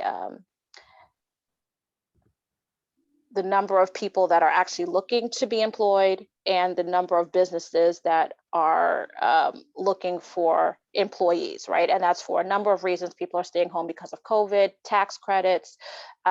There's just a gap there, right? And so we said, maybe at this time, it doesn't make sense for us to focus on a job fair, but maybe there's a need for us to talk to some of the organizations that do hiring, such as like Strive, and see, what the needs are, because there's trainings out there. There are a number of different programs that are available for people to get training, but they're not doing it at this time. People are not wanting to go out, so there are a number of different things going on. We decided to move past that discussion and try to see what we can do to possibly increase trainings for our community, and to see what's really needed in regards to jobs in that gap. So that is my presentation. Hi to whoever baby is on. But that is all I have. And again, thank you, Nilsa, for your service on the board as chair. Service and for your on your and thank your committee for me for their work. And I will do that myself as well. Now you have a hand up. Thank you, Madam Chair, and thank you, Chair Mack. Just two quick things. One is I just wanted to reiterate as we round out this year, the great work of Union Settlement and Council Member Ayala. The grants that went out to small businesses in our communities, I think were really an important lifeline. And the fact that they were able to get out 3 rounds of funding, a first, a second, and a third, I think were really crucial. And I say that also just to say to the point of earlier, when we think about the news, the NYRE site has 8 seats of which they are providing services, and the amount of local and national news that it brought to our community about something that seems so where the community was torn. Can you imagine what news could be generated for us on an economic level about some of the good things that are going on in the community? So I just wanted to say, as we move forward with the EcoDev committee, I would love in January for us to also think about what we could do as more of a marketing campaign, because I think sometimes the negatives in the community, whether large or small, are sometimes outweigh the very good and positive things that are going on in our beautiful, vibrant community. So if we could add that, Marissa, to the agenda somehow for January, I think that would be really important for us to put some positive marketing and positive messaging out into our community as well. Thank you so much. Just give me 1 second. That baby is why we're all here. I don't see any more hands. If someone sees a hand before me, let me know, but I don't see any. So with that, thank you so much again, Marissa, and I am going to now move on to executive. Yes, I chaired this month, and I want to thank Xavier for the times that he's filled in when I haven't been able to start on time and stuff like that and kept it moving. So for the executive committee, let me find my notes. I am typing up my minutes, so I apologize to the board for not having them in time. So one of the things that we did was we took up the application of the ACGMG LLC doing business as Lulu and Teddy's application for an all nights New Year's Eve 2022 event and permit.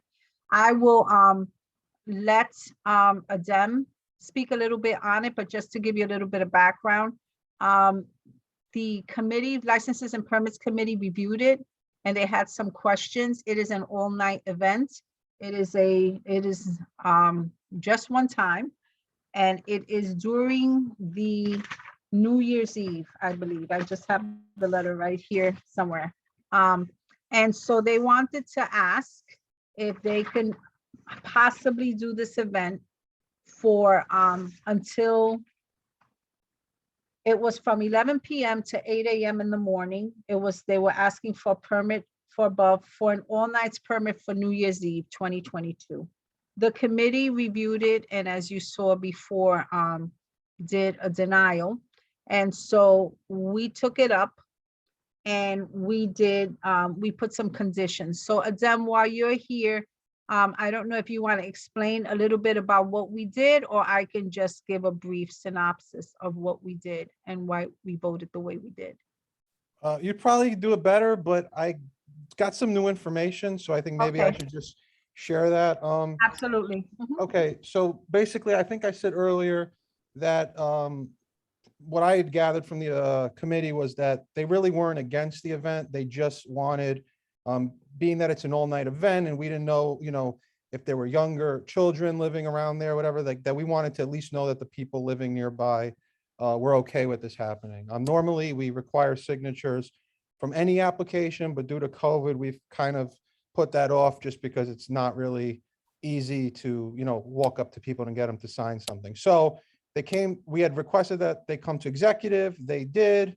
they were very forthcoming. The gentleman, Mr. Cave, answered any questions we had. When we asked him for the signatures, he said, no problem. And then we did get the signatures. Now, that's where the new information comes in. And I will ask Marlene, my liaison, to, if I'm saying anything and she has information that I maybe missed, to correct me. But everything I've seen it was presented as being located at 2171 Second Avenue. And then when I looked over the petition that I got today, I saw a signature from 2171 Second Avenue and nearby buildings, and then I kept seeing 256 Second Avenue, which kind of seems strange to me because 256 Second Avenue wouldn't be an address in East Harlem. It would be a much higher number on Second Avenue. So then I went on Google Earth and I just kind of went to the like where this would be, which I had done initially, but I didn't really know to look for this. I went around the block and it's probably 256, and I'm assuming East 112th Street. And so it appears that there's two entrances to this establishment. And they did get signatures now. I'm assuming 256 Second Avenue. And again, this is just an assumption, are the people that are living in 256 East 112th Street. My only issue, and I'm not saying that this is a reason to vote no, but I just think you guys should have all the information at hand, is usually I think it's appropriate to list out all addresses of where your liquor establishment's going to be serving, especially when it's, you know, one is on the avenue and then the other one is all the way around the corner. So I don't know if like this building runs deep on both sides and it kind of connects in the back or how it works. But I just thought that that was something to note because I did not know that myself. And so, you know, it's just something to consider. Like there is an entrance on a side street and it's an address that I don't think the committee, at least to my knowledge, was aware of. But if my liaison Marlene can say that I'm wrong on that, then I will defer to her. No, you're not wrong. Okay. So I just want to bring up during the executive committee, we were asking questions and I was asking questions. And so I'm looking at my notes from executive, which is the letter that he bought. And one of the things I was concerned about, you know, we asked about how many tenants did they have? They had 7 tenants. They had how many apartments? 4. And I was, I remember we asked about exits, right? We were worried about the event and how many people could be in there. And, you know, I wasn't clear. And he said he had 2 additional emergency exits. And then he mentioned the address because I wasn't clear. And he mentioned the address of 256 East 112th Street, which is what you just mentioned that we thought could be 256 Second Avenue. So I'm assuming the 2 entrances was the 2171 Second Avenue, which was where he originally applied for, and then the 256 East 112th Street. So it's not clear, like you mentioned. You know, Sorry to interrupt, but it's good you took notes because I don't even remember that address being said. No, I believe you. Yeah. It makes sense now. I just tried to see it somewhere in actually in writing, like Right. on an application or on any of the letters, and I didn't see it. So that was Right. Right. So if we review which I may have to review the executive meeting for the minutes for most concise. I think the address came up when we were saying the building, like where were the tenants? And then under that, I said building tenants, how many tenants? 7, how many apartments? 4, 256 East 112th Street. It was denied by the committee. The applicant was unavailable that night. That's correct, right? He was unavailable that night. And then we asked him questions about COVID protocol. And he said he would have vaccination cards, do temperature checks and hand sanitizer. Outdoor, he would have masks and outdoor and exits. He said he would have security. And he said that the majority of the tenants were invited. And there was a question asked if there was children. And then the vote came down to Jason with a conditional vote with Jose a motion.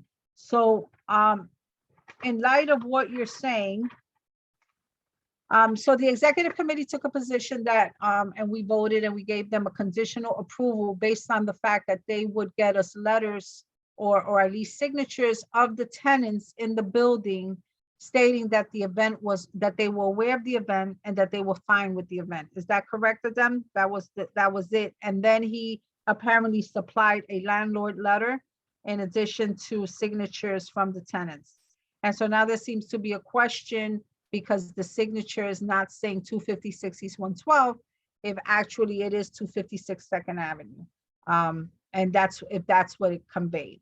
So I'm just saying that that was the position that the executive board took to support based on the condition. They seem to have supplied something, but it doesn't seem to be as clear cut as we would like it to be.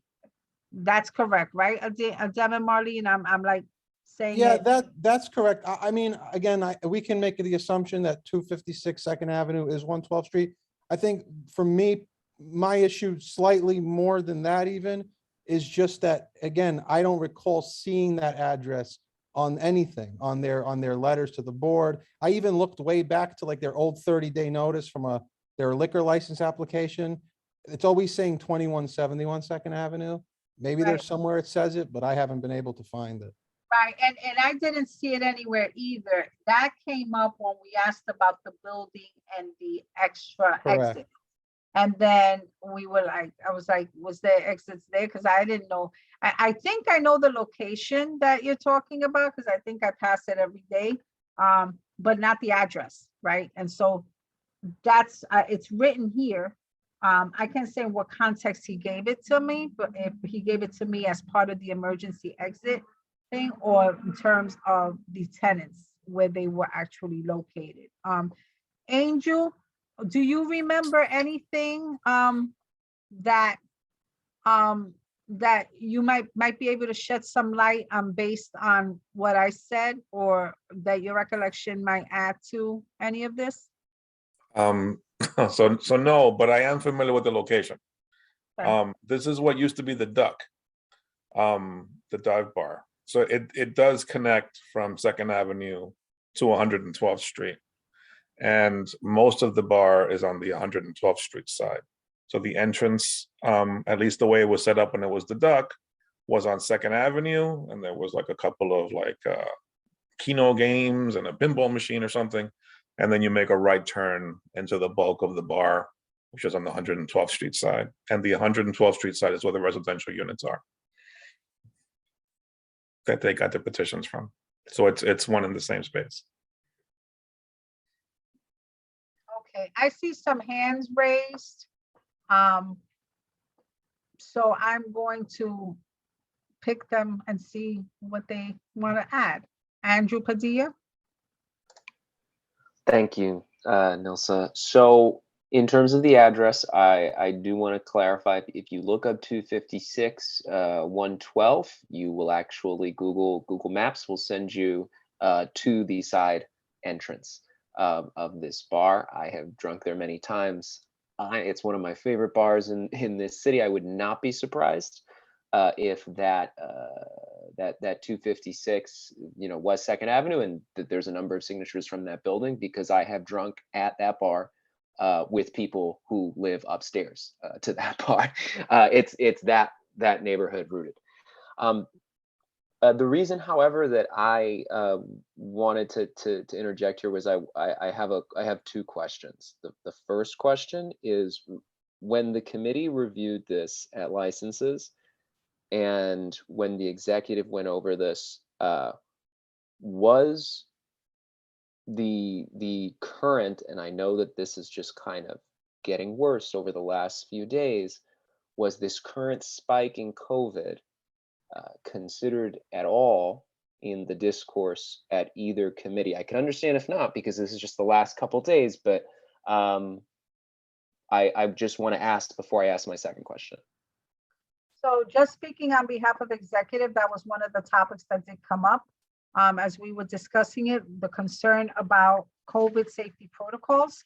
We didn't particularly say in light of Omicron, but we did talk about COVID, right? And so one of the same. And so that's when he mentioned that they had two, he actually said he had two additional emergency exits. So I'm assuming the front door for the 2171 and 256, 112 is 2. I don't know what 2 other additional emergency exits were, but I wrote that down. And like I said, he said they were following COVID protocol. They were going to ask for the vaccination card. They were going to do temperature checks. They were going to have hand sanitizer available. They would have a outdoor space. They would also request masks to be worn. And so those were the notes that I had. Exits, they had exits for in case of emergency and for evacuation purposes, and that they will also supply security. So COVID did come up, maybe not in light of the fact that when we reviewed it, maybe the numbers went up for one day, but now it's consistently going up across. But executive did, we did ask. I remember asking. Okay. And I'm not sure about, licenses and permits. So Adem or Judith can speak to that. I don't recall. It's possible that somebody did bring it up. We had really just hit the roadblock with the signatures, so it wasn't moving forward without going to executive anyway. As you said, Andrew, I don't think the cases were as bad as they are now. So, and we also, I think, just maybe it's also kind of like they're not really going to be able to follow any different rules than they would during their normal hours. Usually you have a occupancy amount that you put on your liquor license, and the requirement to check vaccines at the door is something that the city is making, all restaurants do. So, but I do hear you completely. Now with the uptick in cases, I definitely think we have to maybe look at this in a different light. Yeah, I guess the second question, I'm not even sure if it's a question, but it's just been these last couple days. That's why I asked if it had come up. I'm sure COVID generally would, but I mean, this variant in particular is 3 times as contagious. Just today, last 24 hours, London, Brazil, Paris, Lisboa, Valencia, and Fox News have all canceled their New Year's celebrations. Like Fox News just came up while that blew my mind. Not NBC, that Fox News just canceled. And I'm like, okay. Before I got on this meeting, I was talking with friends from the UK, where they're like, there's so many people right now that have COVID. You can't even we're having runs on tests. They're also having runs on those monitors that test your oxygen levels. Not everyone, but it is spreading much more rapidly, and we're seeing that in the positivity numbers here. We're seeing a spike that we haven't before. This particular variant is hitting young people more. It's hitting people who've had 2 doses. Like I know a number of people who got 2 vaccine doses and are down bad right now. The booster helps, but people with even the booster are getting it. Children are particularly vulnerable. With all of these New Year's celebrations being canceled throughout the world, and New York debating if they're going to cancel the Times Square one, this is like my favorite business in the neighborhood. One of my favorite businesses, just because it's local stuff. It's local bars, it's a chill bar. It's local owned, and but I the idea, not only the idea of a New Year's party generally at this stage, but the idea of us as a community board giving a green light to have an even more expansive New Year's party right now, even though the hospitalization numbers aren't showing a rise, that lags the case numbers, right? Because you don't immediately go to the hospital once you get a case, and it's already impossible to get a test. So we don't know what these numbers are. We just know they're skyrocketing. And so I really want to make my very clear statement to the board that I really hope, and I'm asking you all to, as much as I appreciate this place, to say no to this. I think we need to make a very strong statement from our community board that we have to put health first right now. This is I think this is one way to do it, and I'm really sorry, and I'm gonna I didn't want to say this, but I just know too many people with 2 vaccination shots that are sick right now. Andrew, Thank you. yeah, because I just, thank you for making your point. I'm going to select other people who want to, and then the board will take a vote on this application. Please keep in mind that both the licenses and permits and the executive committee, whatever positions they came up with them after a thorough discussion. And it is only now that that there have been questions raised and the number of Omicron has come up over the latter part of last week into this week, that we're seeing the numbers skyrocket here. As you know, the city has been very wishy-washy about COVID restrictions, even closing schools. So with that in mind, let's take the next question. David Giordano. Hi, very quickly. I do remember him also mentioning, like you know, about the 2 addresses on the side. So he did, you know, maybe it's not on any documents, but he did indicate that. And, you know, I think the whole COVID raises another level. And you know, this is where I'm at conflict. I mean, I've been live working since August 28, you know, the summer of 20. And we're out there working with kids who are not vaccinated, and we're debating, you know, this particular issue. So, you know, I have mixed feelings. You know, people are going to go out and party anyway, right? Do we support it or do we not support a business? So I'm conflicted, but, you know, I think changes have occurred since last week. I wouldn't hold the thing against them about the addresses. I think they were forthcoming with that. Thank you. I'm trying to see if there are any more hands. I don't see any more. So with that said, that is, we're going to take a vote on this. So the executive committee had approved with conditions that this business, if they supplied the letters that we requested, we would approve it with conditions.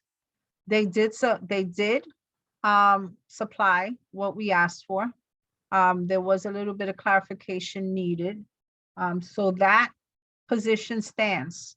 So now we will vote on whether yes or no or abstentions.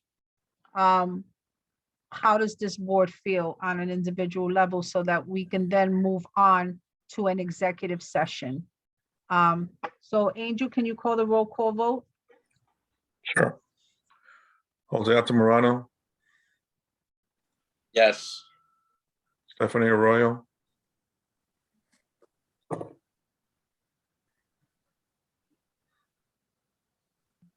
Dem Brija, No. Londa Brown, No. Eva Chan,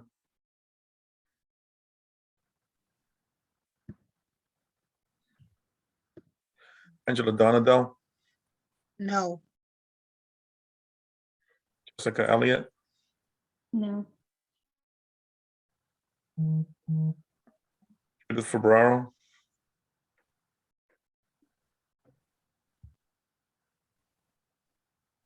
Roger, David Giordano, No. John Green, No. Robert Harvey, No. James Horton, No. Ivy Hume, No. Alonzo Johnson,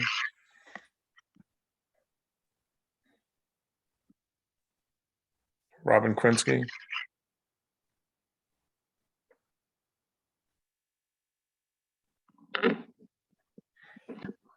Marissa Mack. No. I couldn't hear you, Marissa. What was it? No. Thanks. Giselle, No. Tricia, No. Malik, Yes. Jennifer, No. Nilsa, No. Beverly,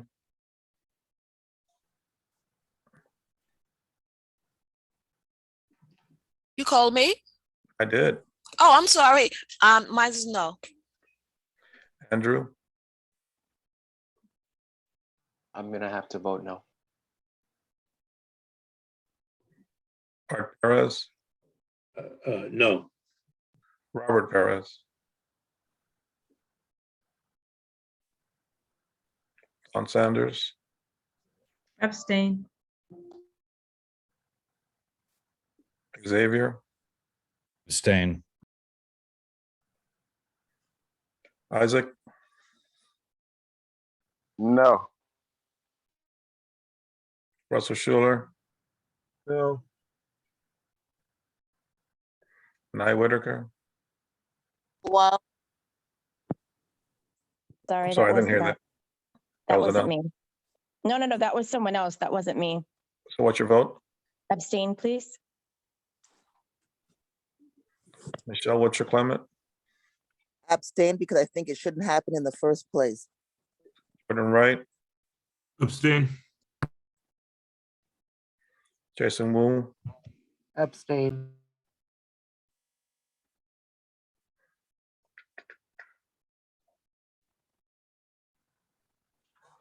the motion does not carry. Thank you. So the position of the board is that we do not support this event.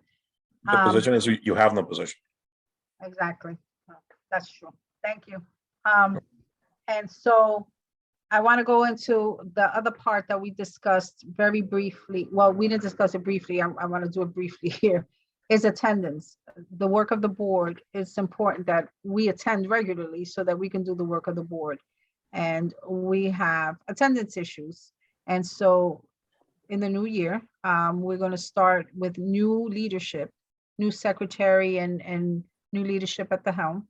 We're going to look to see how we can analyze attendance, assist those board members who may be having attendance issues to see how we can help them fulfill the obligation that they applied for. And if not, just have a kind of conversation with board members as to whether they can need a schedule change or change in committees, or if in fact right now, even though we're talking about Zoom meetings, that they cannot fulfill the obligations that they signed up to initially. It's important that we do that. Because we constantly shortchange ourselves with members. And it's true, Jason brought up something right now in the chat, and we need to be mindful of everyone's time. And so it's important that we're as prepared as can be when we come to these meetings so that we can work as efficiently as possible. And in the new year, that's one of the things that we're going to try to work and be more mindful of. So with the next step, so I just wanted to bring up the attendance that we also discussed during that meeting. The next topic, we need to go into executive session. It's personal, it's a personnel matter. No, so I'm sorry, it's Angel. You need to approve the ADM posting first. Where's the ADM posting? Oh, is it on my? Number 12. Okay, wait a On the minute. screen.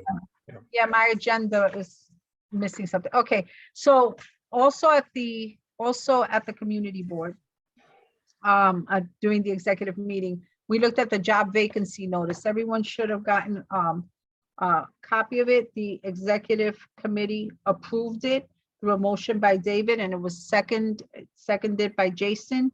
And so this was the exact same job vacancy notice that has been posted before. Would you like to speak a little bit about the notice, Angel? Nope, what you said is correct. Okay, so with that said, are there any questions on this posting? Because if there aren't, then we're going to take a vote on the approving the vacancy notice so that we can immediately start working on getting a replacement for Carly Wine. Michelle Wilshire Clement, I would like to vote that it would be accepted as is. okay. Jason, do you have your hand up? Yes, I have a quick question about the salary.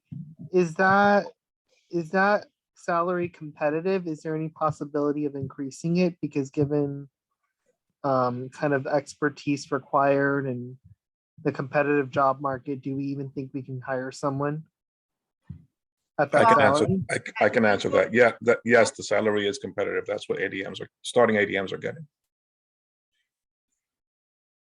And nothing precludes this board after a year of service or as thought by the board or by the district manager who is working hand in hand with these staff.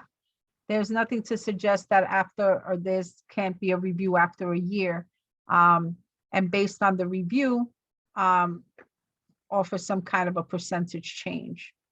But this is, and I will tell you that based on other ADMs and other community boards that we always compensate on a higher level.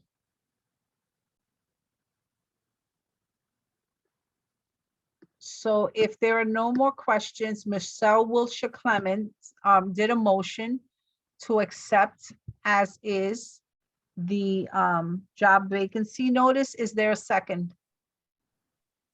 A second by Yolanda Brown.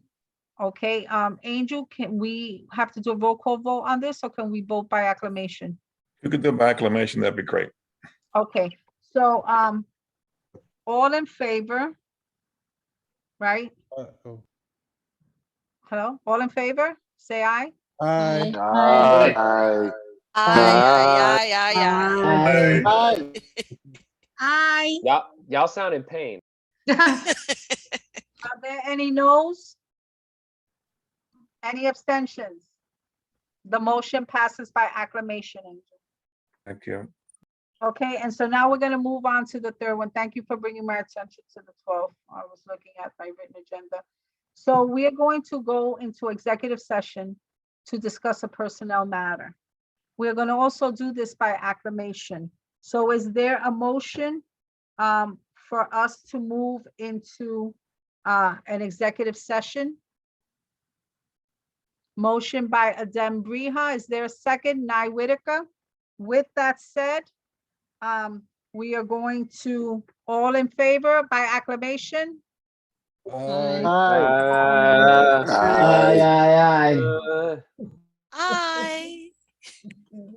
Great. You'll sound like you'll need a trip to the hospital right now. Nilsson, it's been a long meeting. Is there a no? Any abstentions? Okay, we are moving into an executive session into a breakout room. Angel, we are out of it.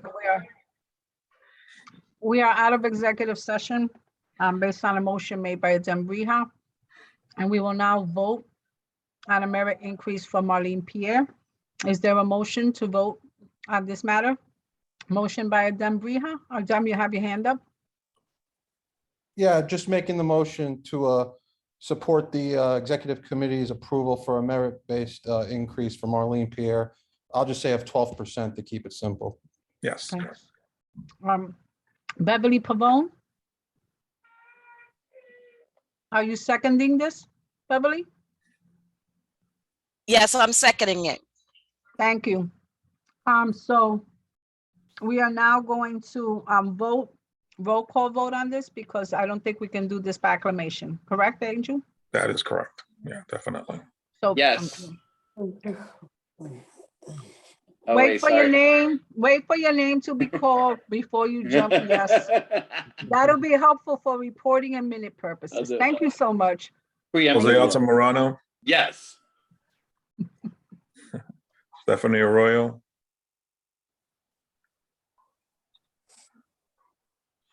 Adem Briha, Yes. Yolanda Brown, Yes. Eva Chan, Angela Donadell,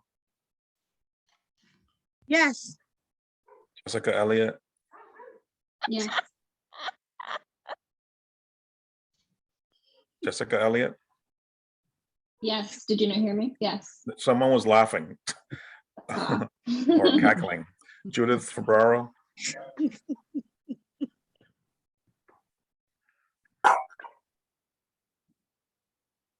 David Giordano, Yes. John Green, Aye. Robert Harvey, Yes. James Horton, Yes. Ivy Hume, Yes. Alonzo Johnson, What now? Alonzo Johnson, Robin Krinsky, Yes.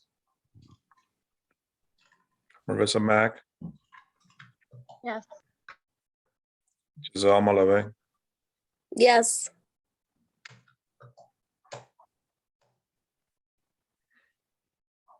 Pat Martin, Yes. Malik McCullough,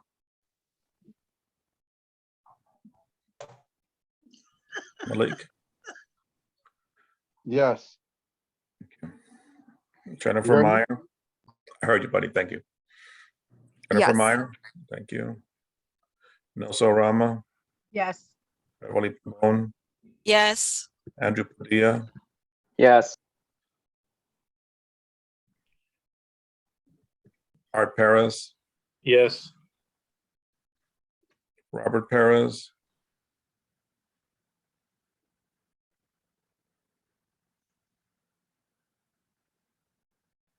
John Sanders, Yes. Xavier Santiago, Yes. Isaac Scott, Yes. Russell Schuler, Yes.